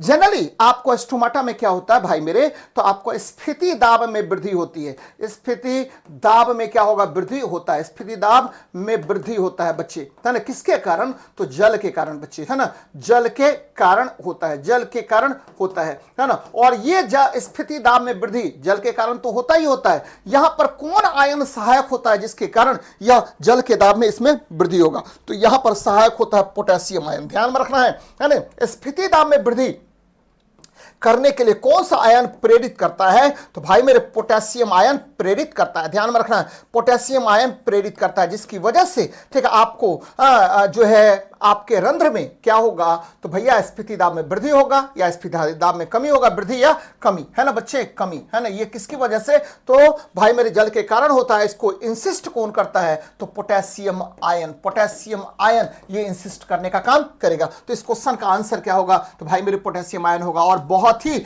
लाजवाब सवाल है, तो ये ध्यान में रखनी चाहिए बच्चे। अगले प्रश्न पर बात करते हैं, देखिए मजेदार सवाल है, क्या कह रहा है, रिचमंड लैंग ठीक है प्रभाव का संबंध किस हार्मोन से है जो पत्तियों की जीर्णता को विलंबित करता है। भैया ये देखिए रिचमंड लैंग प्रभाव, है ना बच्चे, आपको क्या होगा कि पत्ती पत्ती पत्ती पत्ती क्या होगा, ठीक है आपको झड़ना बंद बच्चे, झड़ना क्या होगा, बंद, है ना, याद रखना है, ये क्या होगा, झड़ना बंद, फिर क्या, हाँ आपको झड़ना बंद हो जाएगा, फिर क्या होगा बच्चे, पीलापन कम, है ना, पीलापन इसका क्या हो जाएगा, कम हो जाएगा, और क्या बच्चे, तो आपको है ना, आपको इसको हम क्या बोलते हैं, जीर्णता कम बच्चे, बूढ़ा कम होगा, है ना, जीर्णता कम होना, जीर्णता कम होना बच्चे, ये सब कौन सा हार्मोन प्रेरित करता है, जीर्णता कम, है ना। ये देखिए ये बहुत इंपॉर्टेंट क्वेश्चन है बच्चे, और ये कौन काम करेगा, तो भाई मैं बार बार आपको बता रहा हूं कि जस्ट अपोजिट होता है किसका, तो भाई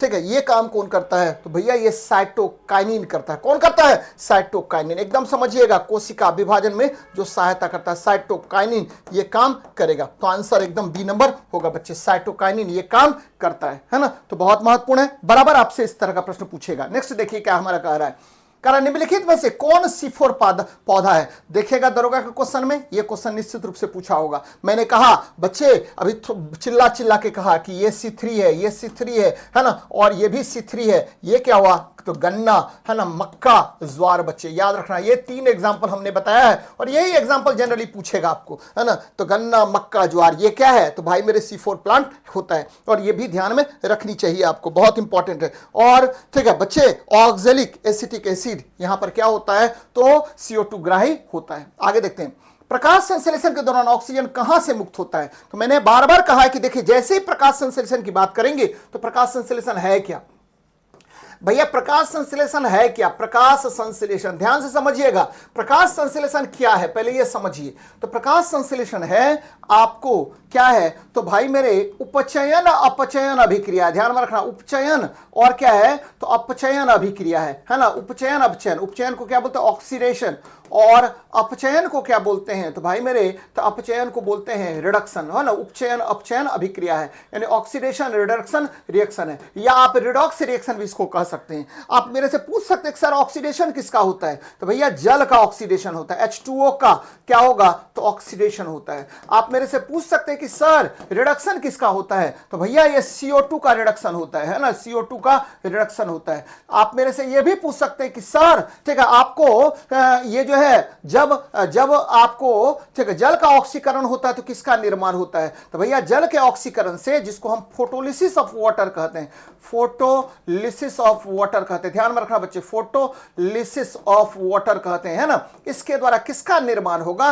तो भाई साहब इसके द्वारा निर्माण होता ऑक्सीजन का, है ना। और CO2 का रिडक्शन जब होगा तो ये कौन सी अभिक्रिया होती है, तो इसको बोलते हैं डार्क रिएक्शन बच्चे, डार्क रिएक्शन कहते हैं, और इसके द्वारा ग्लूकोज का निर्माण होता है, C6H12O6 ग्लूकोज यानी ग्लूकोज का निर्माण होता है। तो भैया प्रकाश संश्लेषण उपचयन अपचयन अभिक्रिया है जिसमें H2O का ऑक्सीडेशन यानी फोटोलिसिस ऑफ वाटर होगा, ऑक्सीजन की उत्पत्ति होगी, है ना, और भाई मेरे आपको CO2 का रिडक्शन होगा और आपका ग्लूकोज का निर्माण होता है। तो एकदम समझिएगा बच्चे, प्रकाश संश्लेषण के दौरान ऑक्सीजन कहां से मुक्त होता है? ठीक है, आपको देखिए के अपघटन से, बच्चे क्या है कौन पता नहीं, जल के अपघटन से होना चाहिए था, जल के अपघटन से। ये देखिए हाँ, फ्रॉम डिकम्पोजिशन ऑफ वाटर, वायुमंडल से अवशोषण द्वारा गलत बात है, कार्बोहाइड्रेट का ऑक्सीकरण द्वारा गलत बात है भैया, जल के अपघटन द्वारा होता है ना, जल के अपघटन द्वारा होता है, एकदम समझिएगा अच्छे से। चलिए देखिए नेक्स्ट क्वेश्चन पर हम बात करते हैं, जरा इसका आंसर बताइए। ऑक्सीजन का परिवहन पौधे में किस दिशा में होता है? बहुत अच्छा सवाल है बच्चे, है ना। आप तो जानते होंगे कि ऑक्सीजन के विषय में केवल जानते होंगे कि ऑक्सीजन क्या है ना, लेकिन आप ये नहीं जानते होंगे कि ऑक्सीजन का परिवहन किस दिशा में होता है बच्चे। तो ऑक्सीजन का परिवहन आपको परिवहन जो है ध्यान में रखिएगा, ऑक्सीजन का परिवहन पौधे में किस दिशा में होता है ना। ये देखिए बड़ा अच्छा सवाल है। पहले तो ये जान लीजिए कि ऑक्सीजन जो है ना ये क्या करता है, शीर्ष वृद्धि में सहायक होता है, शीर्ष वृद्धि में सहायक होता है। तो भैया आपको ऑक्सीजन का परिवहन केवल नीचे की ओर ध्रुवीय, है ना, बायसेप्टल ओनली होता है बच्चे, और पोलर होगा, है ना, केवल नीचे की ओर, और क्या होगा, ध्रुवीय होता है। तो ये ध्यान में रखना बच्चे, केवल ऊपर की ओर गलत बात है, सभी दिशाओं में गलत बात है, पार्श्व दिशाओं में गलत बात है भाई मेरे, ये शीर्ष वृद्धि में सहायता करता है। आपको पता होगा कि जब, ठीक है, आपको सूर्यमुखी का पौधा किधर के तरफ बच्चे, सूर्य की तरफ झुकता है, तो ये छायादार भाग में आपको ऑक्सीजन का सांद्रण अधिक होता है, यानी ये जब भी होगा तो नीचे की ओर होगा और ध्रुवीय रूप से गमन करेगा। बड़ा अच्छा सवाल है बच्चे, तो ये ध्यान में रखिएगा, महत्वपूर्ण सवाल है। आगे देखते हैं, कारण रुबिस्को एंजाइम के बारे में सत्य कथन क्या है ना। मैंने अभी थोड़ी देर पहले बताया था बच्चे कि रुबिस्को एंजाइम जो है यह क्या है, तो कार्बोक्सिलेज होता है। क्या होता है, कार्बोक्सिलेज होता है। और ये जो है आपको, है ना, दुनिया में सबसे ज्यादा मात्रा में पाया जाने वाला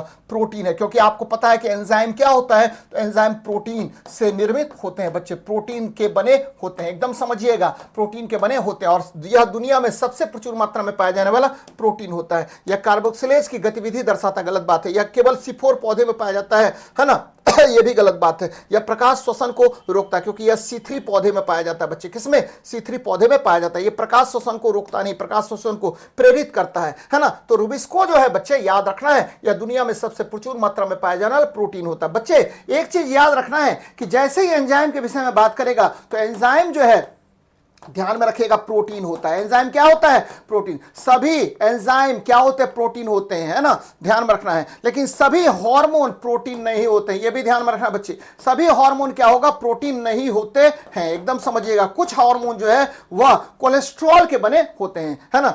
आपको हार्मोन प्रोटीन, सभी हार्मोन प्रोटीन नहीं होते हैं, सभी हार्मोन प्रोटीन नहीं होते हैं, एकदम समझिएगा बच्चे। कुछ हार्मोन लिपिड्स के भी बने होते हैं या कोलेस्ट्रॉल के भी बने होते हैं। तो बहुत महत्वपूर्ण सवाल है बच्चे। आगे देखिए, कारण अनानास में पुष्पन को प्रेरित करने के लिए किस हार्मोन का प्रयोग किया जाता है? बड़ा अच्छा सवाल है बच्चे, है ना। कह रहा है कि अनानास यानी पाइनएप्पल में कौन प्रेरित करेगा, किसको? तो भैया मेरे ये प्रेरित करेगा आपके पुष्पन को, है ना। पुष्पन को प्रेरित करने का काम कौन करता है? तो बड़ा अच्छा सवाल है बच्चे। तो ये क्या होगा, तो भाई ऑक्सीजन और इथिलीन पुष्पन को प्रेरित करता है। अनानास में याद रखा, पाइनएप्पल में पुष्पित करने के लिए प्रेरित करने वाला हार्मोन कौन होता है? तो ऑक्सीजन और इथिलीन है, ऑक्सीजन और इथिलीन है बच्चे। तो एकदम ध्यान में रखना है। जिब्रेलिन फिर वही बात, है ना, बौने को लंबा करने का काम करेगा, है ना। आपको साइटोकिनिन कोशिका विभाजन में एब्सिसिक एसिड वृद्धि रोधक हार्मोन है बच्चे। आगे बढ़ते हैं, यहां देखिए, हैच और स्लैक पाथवे को अन्य किस नाम से जाना जाता है? यह भी बड़ा अच्छा प्रश्न है बच्चे। हैच और स्लैक चक्र जो होता है ये एक्चुअली होता क्या है ना। C3 चक्र होगा, C4 चक्र होगा, ग्लाइकोलाइसिस। बच्चे ग्लाइकोलाइसिस में आपको मैंने कहा है कि साइटोप्लाज्म में होता है और ग्लूकोज जो है ना टूट करके 2-पायरुविक एसिड का निर्माण करेगा। क्रेब्स चक्र जो है माइटोकॉन्ड्रिया में होता है, ध्यान में रखना बच्चे। ये ग्लाइकोलाइसिस जो है ना ये किस में होगा, तो भैया ये साइटोप्लाज्म में होता है। और मैंने क्या कहा भाई मेरे, साइटोप्लाज्म में होता है। और सबसे इंपॉर्टेंट बात क्या है कि इसमें आपको, है ना, आपको ग्लूकोज जो है टूट करके किसका निर्माण करेगा, तो 2-पायरुविक एसिड का निर्माण करेगा। और ये 2-पायरुविक एसिड जब इसको ऑक्सीजन मिलेगा, है ना, ऑक्सीजन जब इस 2-पायरुविक एसिड को मिलेगा तब यह प्रवेश करेगा क्रेब्स साइकिल में। और क्रेब्स साइकिल के उपरांत यह उत्पन्न करता है कितना, तो बच्चे 36 ATP ऊर्जा और कार्बन डाइऑक्साइड गैस उत्पन्न करने का काम करता है। तो ये ध्यान में रखिएगा, क्रेब्स चक्र ये माइटोकॉन्ड्रिया में होता है बच्चे। ग्लाइकोलाइसिस साइटोप्लाज्म में होता है। ग्लाइकोलाइसिस किस में होगा? तो भाई मेरे ये साइटोप्लाज्म में होता है। तो भाई हैच और स्लैक पाथवे किस में होगा? तो C4 चक्र में होता है। C4 चक्र में होता है। C4 चक्र में होता है। और केल्विन साइकिल किस में होगा? तो C3 चक्र में होता है बच्चे, केल्विन साइकिल, है ना। तो ये ध्यान में रखिएगा, बहुत महत्वपूर्ण सवाल है बच्चे। आगे देखते हैं, नेक्स्ट क्वेश्चन पर बात करते हैं। कह पादप उत्तक संवर्धन में जड़ और तने के विकास का अनुपात किस हार्मोन द्वारा नियंत्रित होता है? देखिए कितना अच्छा सवाल है। कह रहा है कि टिश्यू कल्चर में हम लोग एक्चुअली क्या करते हैं कि जड़ और तना, है ना, से नए पौधे का विकास करते हैं बच्चे। और इसके लिए कौन सा जो है हार्मोन बहुत बहुत आवश्यक होता है बच्चे? तो ये काम कौन करेगा? तो भैया ये काम करता है ऑक्सिन और साइटोकाइनिन। ऑक्सिन और साइटोकाइनिन करता है बच्चे, ऑक्सिन और साइटोकाइनिन करता है। एकदम ध्यान में रखना है कि उत्तक संवर्धन में तने के विकास का अनुपात किन हार्मोनों को द्वारा नियंत्रित होता है? तो बच्चे ऑक्सिन और साइटोकाइनिन द्वारा यह नियंत्रित होता है। बड़ा अच्छा सवाल है और ये ध्यान में रखनी चाहिए, महत्वपूर्ण सवाल है बच्चे, है ना। चलिए अगले प्रश्न पर बात करते हैं। देखिए क्या हमारा क्वेश्चन है। कारण लॉ ऑफ लिमिटिंग फैक्टर, सीमित कारकों का नियम, ठीक है, प्रकाश संश्लेषण के संदर्भ में किसने दिया था? बड़ा अच्छा सवाल है और ये है क्या, पहले ये जान लीजिए बच्चे। कह रहा है कि देखिए CO2 की मात्रा या CO2 की सांद्रता अगर बढ़ेगा, ध्यान में रखना बच्चे, CO2 की सांद्रता अगर बढ़ेगा तो आपको प्रकाश संश्लेषण की दर क्या होगी? घट जाएगी। एकदम समझिए बच्चे, प्रकाश संश्लेषण की दर घट जाएगी। बहुत अच्छी बात है। संश्लेषण की दर क्या होगी? कम जाएगी, है ना। बहुत ज्यादा अगर आपको सांद्रता बढ़ जाता है, प्रकाश संश्लेषण की दर क्या होगी? कम हो जाएगी, है ना। अब देखिए दूसरा बात क्या कि कह रहा है कि O2 की सांद्रता, O2 की सांद्रता अचानक आपको वायुमंडल में O2 की सांद्रता अगर बढ़ जाए तो भाई मेरे आपको तब भी प्रकाश संश्लेषण की दर क्या होगी? घट जाएगी। अब देखिए आपको प्रकाश, है ना, प्रकाश की तीव्रता बच्चे, है ना, आपको इंटेंसिटी ऑफ लाइट, प्रकाश की तीव्रता, है ना, अगर क्या होगा? बहुत ज्यादा हो जाए, है ना, तीव्रता बहुत ज्यादा हो जाए तब भी क्या होगा? तो आपका रंध्र आपका बंद हो जाएगा और प्रकाश संश्लेषण की दर यहां भी कम हो जाएगी। ये लिमिटिंग फैक्टर्स हो गए, 2000 लिमिटिंग फैक्टर्स। ये सभी क्या है? तो लिमिटिंग फैक्टर्स है बच्चे, अलग अलग लिमिटिंग फैक्टर्स हो गए, है ना। तो ध्यान में रखिए कि इसको ब्लैकमैन कहते हैं, है ना। किसने दिया था ये सिद्धांत? तो बच्चे ब्लैकमैन ने दिया था। हिल ने क्या बताया था? हिल ने बताया था कि देखिए ऑक्सीजन की उत्पत्ति जो होती है वह जल के अपघटन से होता है बच्चे। ये किसने कहा था? तो बच्चे हिल ने कहा था। केल्विन साइकिल तो मैंने बताया ही। चलिए आगे बढ़ते हैं कि कौन सा हार्मोन पौधे में पतझड़ परत के निर्माण को प्रेरित करता है? अभी थोड़ी देर पहले मैंने कहा था कि देखिए बच्चे, वृद्धि को रोकने का काम कौन करेगा? एब्सिसिक एसिड करेगा। यही पौधे में क्या करेगा?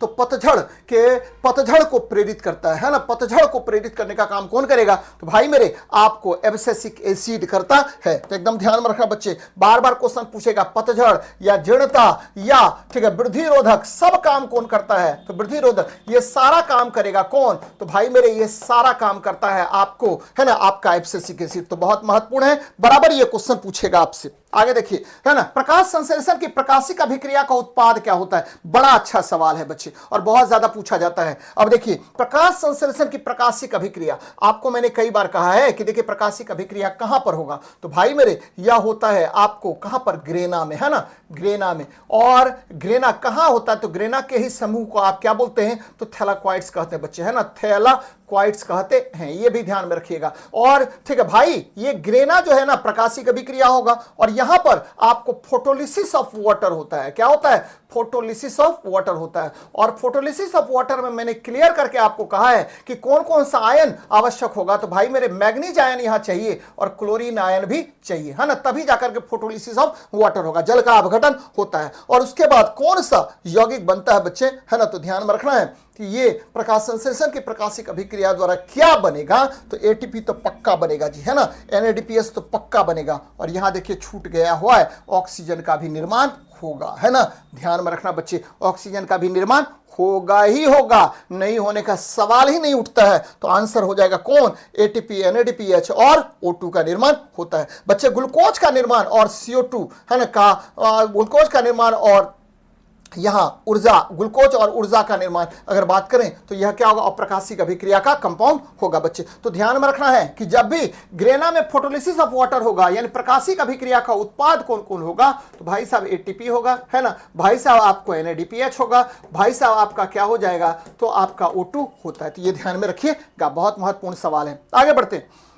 कह रहा कि जय के प्रांकुर चोल है ना बच्चे, एवेना कर्वेचर टेस्ट का उपयोग किस हार्मोन के जैव परीक्षण के लिए किया जाता है? For the bioassay of which hormone is the Avena curvature test used? बच्चे कहा जाता है कि जय के प्रांकुर चोल में, ध्यान में रखना बच्चे, जय के प्रांकुर चोल में क्या होता है? तो भाई ऑक्सीन का टेस्टिंग किया जाता है, ऑक्सीन का टेस्टिंग किया जाता है बच्चे, ऑक्सीन का टेस्टिंग किया जाता है कि ऑक्सीन हार्मोन क्या क्या कार्य कर सकता है। और आपको पता है कि ऑक्सीन हार्मोन खरपतवार नाशी भी होता है बच्चे, खरपतवार नाशी भी होता है। और इसका मैंने कहा अभी थोड़ी देर पहले कि इसका जो केमिकल नेम होगा वो क्या होगा? तो ऑक्सीन का जो केमिकल नेम है वो मैंने कहा बच्चे केमिकल नेम क्या होता है? तो भैया ये होता है आपको indole acetic acid, indole acetic acid होता है। तो ध्यान में रखना है, ये ऑक्सीन इसका आंसर हो जाएगा, है ना। तो बहुत महत्वपूर्ण है। तो बच्चे जय के प्रांकुर चोल का उपयोग किस हार्मोन के जैव परीक्षण के लिए किया जाता है? तो ऑक्सीन हार्मोन के जैव परीक्षण के लिए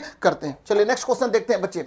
कैम, ठीक है, कैम मतलब कैसुलेशियन एसिड मेटाबॉलिज्म पौधे रंध्र कब खोलते हैं? भाई साहब ये क्या होता है? तो भाई ये जेरोफाइट्स में होता है ना, जेरोफाइट्स में होता है, जेरोफाइट्स। और जेरोफाइट्स कहां पर होगा? तो जेरोफाइट्स आपको डेजर्ट में होता है, रेगिस्तानी क्षेत्रों में यह पौधा होता है। जैसे एग्जांपल के तौर पर डेजर्ट क्षेत्र में होगा, क्षेत्र में होता है बच्चे। और एग्जांपल के तौर पर ले लीजिए नेपेंथिस बच्चे, नेपेंथिस है ना, नेपेंथिस लीजिए, है ना, नेपेंथिस आप लीजिए बच्चे, है ना। तो नेपेंथिस का पौधा जो है वह जेरोफाइट्स है और डेजर्ट क्षेत्र में है। और इसमें क्या होगा कि देखिए दिन में अगर खुलेगा, है ना, इसका रंध्र अगर दिन में खुलेगा तो इतना ज्यादा आपको वाष्पीकरण हो जाएगा कि पौधे की मृत्यु एकदम अवश्यंभावी है। तो ये क्या होगा? तो रात के समय में खुलता है बच्चे। कब खुलता है? तो रात के समय में इसका रंध्र खुलता है। ध्यान में रखना बच्चे, कब खुलेगा? तो रात के समय में खुलेगा। ये किस पौधे में पाया जाएगा? तो जेरोफाइट्स पौधे में पाया जाएगा। देखिए महत्वपूर्ण सवाल है बच्चे। नेक्स्ट देखते हैं,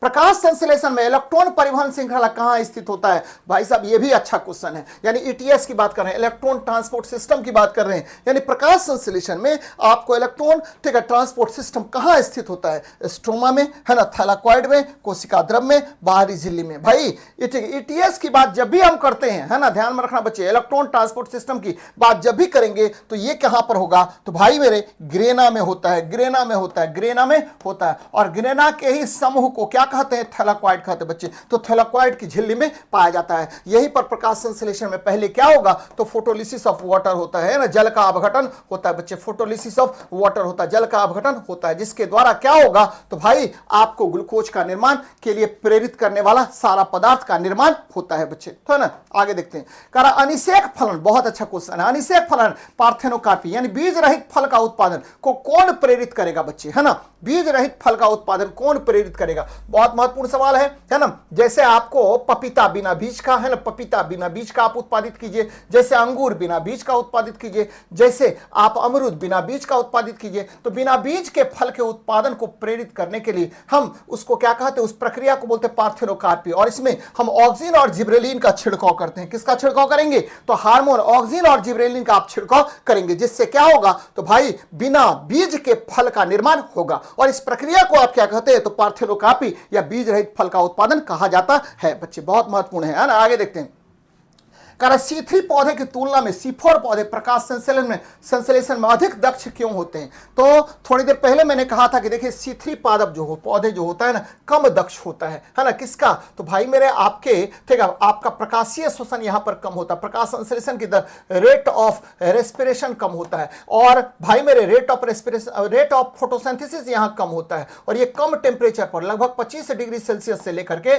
आपको 30 डिग्री सेल्सियस के बीच अच्छे से काम करता है। लेकिन ये जो है ना अधिक तापमान पर काम करता है और ये अधिक प्रकाशीय दक्ष होता है बच्चे, अधिक प्रकाशीय दक्ष होता है। कौन? तो आपको C4 पादप, है ना, C4 पादप अधिक प्रकाशीय दक्ष होता है। एकदम समझिएगा इसको। और किसके कारण? अब क्वेश्चन पूछ रहा है कि क्यों ऐसा होता है? क्योंकि उनमें प्रकाश श्वसन नगण्य या अनुपस्थित होता है। ध्यान में रखना है, C3 पादप में जो प्रकाशीय श्वसन होगा ये कम से कम होता है, लेकिन C4 पादप में प्रकाशीय श्वसन अधिक होता है, जिसकी वजह से ऐसा होता है बच्चे। प्रकाशीय दक्ष कौन होगा ज्यादा? तो C4 पादप। प्रकाशीय अध्यक्ष कौन होगा कम, तो C3 पादप। क्यों ऐसा होता है, क्योंकि आपके C3 पादप में प्रकाशीय शोषण कम से कम होता है बच्चे। तो ये ध्यान में रखिएगा, बहुत महत्वपूर्ण सवाल है। प्रकाशीय शोषण का मतलब क्या हुआ, प्रकाश की उपस्थिति में शोषण की प्रक्रिया का होना। और शोषण की प्रक्रिया का मतलब क्या होता है, तो भाई मेरे आपको ग्लूकोज का दहन होगा, और ग्लूकोज के दहन के उपरांत क्या होगा, तो भाई ऊर्जा निर्मित होता है ना। तो ये बातें याद रखिएगा। आगे देखते हैं, किस पादप हार्मोन को एंटी जिबरेलिन कहा जाता है। मैंने कई बार चर्चा किया है इस सेशन में बच्चे। तो यानी एब्सिसिक एसिड को आप एंटी जिबरेलिन कहते हैं। तो बहुत महत्वपूर्ण सवाल है। आगे देखते हैं, प्रकाश संश्लेषण की दर सबसे कम किस प्रकाश में होता है। तो ये भी मैंने कहा है बच्चे, यहां देखिए आप कंफ्यूज नहीं हो गया, हरे प्रकाश सफेद प्रकाश है ना, आप कंफ्यूज नहीं होइएगा बच्चे। मैंने आपको कहा है, क्या कहा है, कि प्रकाशीय शोषण सबसे कम किस में बोलते हैं, प्रकाश संश्लेषण की दर सबसे कम किस में होता है, तो हरे प्रकाश में। एग्जाम हॉल में ठीक है, सर की बताई हुई बातों पर ही ध्यान रखिएगा, कभी भी ये नहीं कि अगर ऑप्शन में कंफ्यूजन हो तो एकदम याद रखिएगा। सर ने कहा सबसे अधिक किस में, तो ब्लू मतलब लाल प्रकाश में, उसके बाद किस में, तो रेड में सबसे ज्यादा, उसके बाद किस में, तो ब्लू में। आपको ग्रीन में नहीं होगा, बराबर याद रखना है। ये नहीं कि यहां कंफ्यूज हो गए, व्हाइट प्रकाश मार दिए, है ना बच्चे। तो ध्यान में रखना है कि आपको हरे प्रकाश में सबसे कम होता है।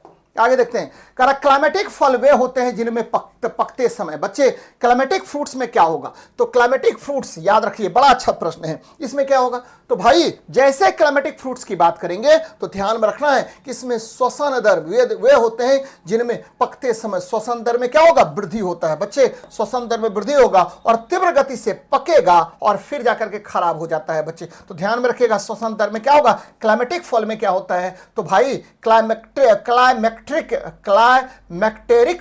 जो फ्रूट होता है उसमें आपको श्वसन दर काफी में वृद्धि होती है, जिसकी वजह से क्या होगा, तो वो पकेगा जल्दी और ठीक है आपको किसका निर्माण करेगा, तो ईस्टर का निर्माण अधिक से अधिक मात्रा में करता है और फिर जाकर के धीरे धीरे वो क्या होगा, खराब हो जाता है। तो ये ध्यान में रखिए बच्चे, क्लाइमेट्रिक फल।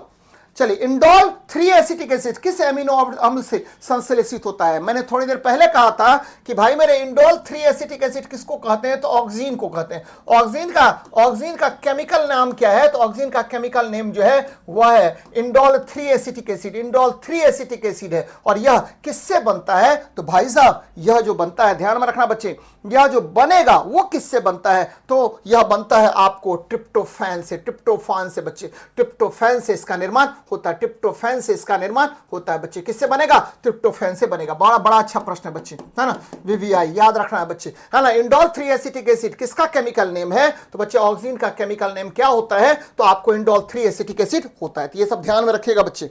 आगे बढ़ते हैं, रेड ड्रॉप प्रभाव और इमर्सन संवर्धी प्रभाव किस प्रक्रिया से संबंधित है। तो भैया रेड ड्रॉप आपको पता है कि ठीक है, लाल प्रकाश है ना जितना ज्यादा होगा, रेड लाइट जितना ज्यादा होगा उतना ही ज्यादा प्रकाश संश्लेषण क्या होगा, ठीक है, अधिक होगा बच्चे। लेकिन एक क्या बोलते हैं, सीमा के बाद आपको ठीक है क्या होगा, तो आपको प्रकाश संश्लेषण की दर देखिए, एक सीमा के बाद प्रकाश संश्लेषण, ये मान लीजिए रेट ऑफ फोटोसिंथेसिस है बच्चे, है ना। एक सीमा के बाद देखिए पहले क्या होगा, बढ़ेगा, और एक सीमा के बाद क्या होगा, घटना प्रारंभ हो जाएगा। तो इसको रेड ड्रॉप या इमर्सन समृद्धि प्रभाव कहा जाता है बच्चे। और ये किसमें होगा, तो प्रकाश संश्लेषण में होता है। ध्यान में रखना बच्चे, किसमें होगा, तो भैया ये ठीक है आपको प्रकाश संश्लेषण में होता है ना। मैंने क्या कहा कि बच्चे रेड ड्रॉप और इमर्सन समृद्धि प्रभाव क्या कहलाता है, तो एक सीमा तक आपको ठीक है, जब लाल प्रकाश अधिक बढ़ेगा तो आपको क्या होगा बच्चे, प्रकाश संश्लेषण की दर बढ़ेगी, लेकिन एक सीमा के बाद क्या होगा, घटने लगेगा। इसे आप क्या कहते हैं, तो रेड ड्रॉप इफेक्ट या इमर्सन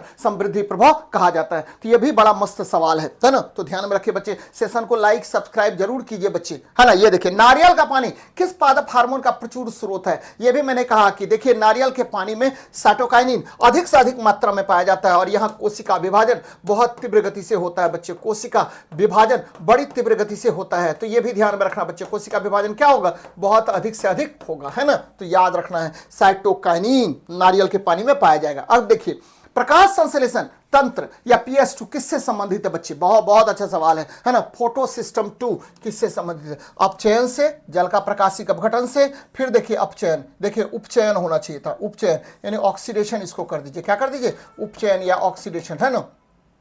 ऑक्सीडेशन, और दूसरा क्या, लास्ट क्या है बच्चे, सक्सेनिक एसिड के निर्माण से, है ना। तो अब याद रखना है, यहां पर क्या ध्यान में रखना है कि आपको जैसे PS2 कहेगा तो याद रखिए बच्चे, PS2 को हम प्रकाशिक अभिक्रिया कहते हैं, है ना, प्रकाशिक अभिक्रिया, प्रकाशिक यानी आपको लाइट रिएक्शन कहते हैं, प्रकाशिक अभिक्रिया कहते हैं। PS2 को प्रकाशिक अभिक्रिया कहा जाता है, जबकि PS1 को आप क्या कहते हैं, तो भैया इसमें जो है आपको केल्विन चक्र होता है और आपको ग्लूकोज का निर्माण होता है, ग्लूकोज का फॉर्मेशन होता है, ग्लूकोज का फॉर्मेशन होता है PS किस में बच्चे, तो PS1 में, ध्यान में रखना है। और तो आपको क्या कहलाएगा, तो प्रकाशिक अभिक्रिया, है ना, ये देखिए किससे संबंधित है, तो जल के प्रकाशिक अपघटन से, जल के प्रकाशिक अपघटन से कौन संबंधित है, तो बच्चे PS, है ना, PS2 संबंधित है, एकदम याद रखिएगा, किससे संबंधित है, तो PS2 से संबंधित है, याद रखना है बच्चे, बराबर आपसे क्वेश्चन पूछेगा, PS1 और PS2 बराबर क्वेश्चन पूछता है, तो ये भी ध्यान में रखनी चाहिए आपको बच्चे। आपको याद रखना है कि आपको जो PS2 है वह फोटोलिसिस ऑफ वाटर होता है, और जो मैंने बताया उसको भी ध्यान में रखिएगा, मैग्नीज आयन और क्लोरीन आयन आवश्यक होता है। वह हार्मोन जो पत्तियों के क्लोरोफिल को नष्ट करने से बचाता है वह कौन है बच्चे, है ना, ये देखिए जल्दी से बताइए, कमेंट के जरिए इस क्वेश्चन का आंसर बताइए। वह हार्मोन जो पत्तियों में क्लोरोफिल को नष्ट होने से बचाता है, साइटोकाइनिन है, एब्सिसिक एसिड है, ऑक्सिन है, इथिलीन है। आप लोग कमेंट के जरिए बताइए क्या होगा इस क्वेश्चन का आंसर बच्चे, है ना।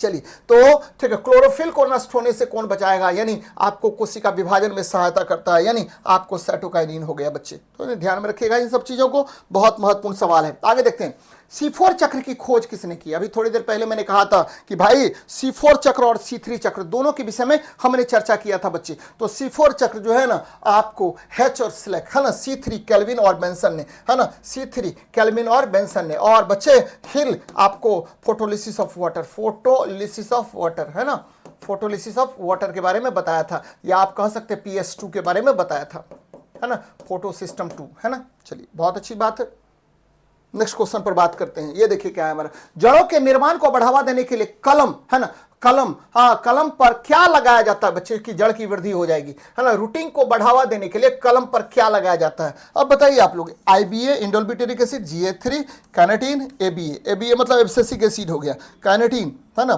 पता नहीं, है ना, चलिए GA3 जिब्रेलिन हो गया, IBA।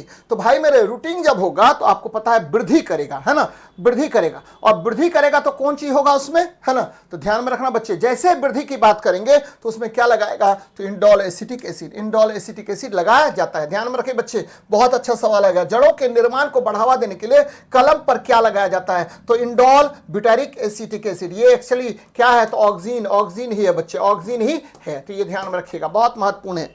आगे देखते हैं, प्रकाश संश्लेषण में, एक प्रकाश संश्लेषण में, है ना, आपको NADPH में आप चयन किस चरण में होता है, तो बच्चे अचक्रीय फोटोफॉस्फोरिलेशन, है ना, चक्रीय फोटोफॉस्फोरिलेशन, केल्विन चक्र या ग्लाइकोलाइसिस। बच्चे ग्लाइकोलाइसिस तो होगा नहीं, क्योंकि ग्लाइकोलाइसिस में आपको मैंने कहा है कि ग्लूकोज का अपघटन होता है ना, ये श्वसन की एक एक्चुअली प्रक्रिया है, प्रकाश संश्लेषण की प्रक्रिया नहीं है ना। केल्विन साइकिल में ग्लूकोज का निर्माण होता है बच्चे, केल्विन साइकिल में क्या होगा, ग्लूकोज का निर्माण होता है, तो ये क्या होगा, अचक्रीय फोटोफॉस्फोरिलेशन होता है। अचक्रीय फोटोफॉस्फोरिलेशन में NADPH का क्या होगा, अपचयन होगा, और यदि पूरा हो जाए, चक्रीय फोटोफॉस्फोरिलेशन हो जाए, तो वही केल्विन चक्र होता है, जिसके तहत क्या होता है, तो आपको ग्लूकोज का निर्माण होता है। तो ये भी ध्यान में रखिएगा, बहुत महत्वपूर्ण सवाल है। आगे देखते हैं, कौन सा हार्मोन पौधे के कटे हुए अंगों पर घाव भरने में मदद करता है, तो भैया घाव भरने में मदद करेगा ट्रोमेटिक एसिड, ट्रोमेटिक एसिड करता है बच्चे, है ना, ट्रोमेटिक एसिड, ये ऑक्सीजन नहीं बच्चे, ऑक्सीजन नहीं, ट्रोमेटिक एसिड करता है, ट्रोमेटिक एसिड करता है, तो ये ध्यान में रखना बच्चे, ट्रोमेटिक एसिड ये काम करेगा। वॉन्ड हीलिंग हार्मोन की बात अगर करेंगे, वॉन्ड हीलिंग हार्मोन, तो ध्यान में रखना ट्रोमेटिन है, ट्रोमेटिन होता है, तो एकदम समझिएगा अच्छे से, बहुत महत्वपूर्ण है बच्चे, ट्रोमेटिन ये क्या करेगा, घाव भरने वाला हार्मोन होता है। C3 पौधे में CO2 के स्थिरीकरण के लिए कौन सा एंजाइम जिम्मेदार होता है, पहले ही पढ़ा चुके बच्चे, है ना, तो आपको रुबिस्को होगा, रुबिस्को, है ना, ध्यान में रखना बच्चे, C3 पादप में रुबिस्को जो है ना वो क्या करता है, तो आपको पहले भी कर चुके हैं हम लोग क्वेश्चन, है ना। नेक्स्ट क्वेश्चन देखते हैं क्या हमारा है। चलिए, पौधे में ट्रिपल रिस्पॉन्स त्रिक अनुक्रिया किस हार्मोन द्वारा प्रेरित होता है? बड़ी अच्छा सवाल है बच्चे, है ना, कि which hormone exhibits triple response in plants, which hormone, ठीक है, रिप्रेजेंट्स ट्रिपल, ठीक है, आपको रिस्पॉन्स इन प्लांट्स। तो ट्रिपल रिस्पॉन्स करने का काम कौन करेगा? तो भैया ये करता है इथिलीन। कौन करेगा? इथिलीन काम ये करता है बच्चे, ट्रिपल रिस्पॉन्स प्रेरित करता है किसमें? तो प्लांट में। तो ये भी ध्यान में रखना है, बड़ा अच्छा सवाल है। ट्रिपल रिस्पॉन्स कौन प्रेरित करता है? बड़ा अच्छा सवाल है बच्चे, ट्रिपल रिस्पॉन्स कौन प्रेरित करता है? तो ये भी ध्यान में रखिएगा, बड़ा मस्त सवाल है और बराबर पूछता है बच्चे कि ट्रिपल रिस्पॉन्स कौन प्रेरित करेगा। तो भाई मेरे, ट्रिपल रिस्पॉन्स प्रेरित करने का काम कौन करता है? तो आपको ये करता है ना, इथिलीन, है ना। चलिए आगे बढ़ते हैं, जिसकी वजह से पादप क्या करता है? आपको जो फल पकने का काम करता है। फाइटोक्रोम का मुख्य कार्य क्या होता है बच्चे? बहुत अच्छी बात है ना। आपको फाइटोक्रोम का दीप्तिकलता और पुष्पन का नियंत्रण, जल अवशोषण और वाष्पोत्सर्जन नियंत्रण बच्चे, है ना। यहाँ देखिए CO2 का परिवहन कर लीजिएगा, है ना, CO2 का ट्रांसपोर्ट ऑफ CO2, देखिए क्या करेगा। तो भाई मेरे, आपको याद रखना है, लास्ट सवाल है, यह करता है दीप्ति काल और पुष्पन का नियंत्रण करता है। फाइटोक्रोम क्या करता है? दो काम करता है। ये क्या करेगा? दीप्ति फोटो पेरियोडिज्म को, यानी कितने समय तक प्रकाश पड़ता है और प्रकाश का क्या उपयोग किया जा सकता है पादपों के द्वारा, उसको नियंत्रित करता है। और पुष्पन का नियंत्रण करता है, कितने समय में पुष्प खिलेगा, क्या होगा, नहीं होगा, इसका भी नियंत्रण कौन करता है? तो भाई मेरे, यह करता है आपको फाइटोक्रोम, है ना। तो ध्यान में रखिएगा, ये फाइटोक्रोम करता है। चलिए, तो लाइक और सब्सक्राइब जरूर कर दीजिए इस सेशन को। और भाई सभी बच्चों से आग्रह है कि बच्चे शेयर कीजिए, जितना ज़्यादा आप शेयर कीजिएगा। देख लीजिए प्रश्न का स्तर कैसा है। तो भाई पादप कार्य की प्लांट फिजियोलॉजी पर ये सेशन आपको लगातार चलता रहेगा, ध्यान में रखिएगा। और तुरंत जो है आपको हम लोग एनिमल फिजियोलॉजी पर इसी तरह से आएंगे, है ना। और अभी इसमें एक सेशन और बचा हुआ है आपको प्लांट फिजियोलॉजी में, जिसमें रूट स्टेम और हम लोग क्या करेंगे, तो बच्चे प्लांट जो डिजीज है उस पर चर्चा करेंगे। तो मिलते हैं नेक्स्ट क्लास में। जय हिंद, जय भारत, है ना। ढेर सारा आप सभी बच्चों को आशीर्वाद, और जल्दी से जल्दी खूब अच्छे से मेहनत कीजिए और सफलता के नए आयाम को छूइए। लेकिन साथ साथ आप इस चैनल को भी लाइक और सब्सक्राइब कीजिए और अपना प्यार लुटाइए, क्योंकि ठीक है, बहुत सारे ऐसे लोग हैं, है ना, जो निरंतर, ठीक है, साइंस में, ठीक, अच्छा कर रहे हैं बच्चे। ठीक है, मैं नहीं कहूँगा कि कोई अच्छा नहीं कर रहा है, लगातार सारे लोग अच्छे करते हैं। ठीक है, मेरा भी उसमें कुछ न कुछ योगदान होना चाहिए, है ना। आप बच्चों के लिए मैं लगातार लगा हुआ हूँ और निरंतर प्रयास करता रह रहा हूँ। बच्चे, रुक्मिणी प्रकाशन से अभी BSSC के लिए एक लाजवाब किताब साइंस की, ठीक है, मेरे द्वारा लिखी हुई आई हुई है, तो उसको भी लेकर के आप लोग बनाने का प्रयास करेंगे। तो जितना ज़्यादा आप क्या करेंगे, प्रयास करेंगे, जितना ज़्यादा प्रैक्टिस करेंगे, अभ्यास करेंगे, उतना ही सफलता के नए आयाम को छुएंगे। चलिए, फिर से आप सभी बच्चों के जो है आपको सफलता की कामना के साथ मिलते हैं अगले सेशन में। जय हिंद, जय भारत।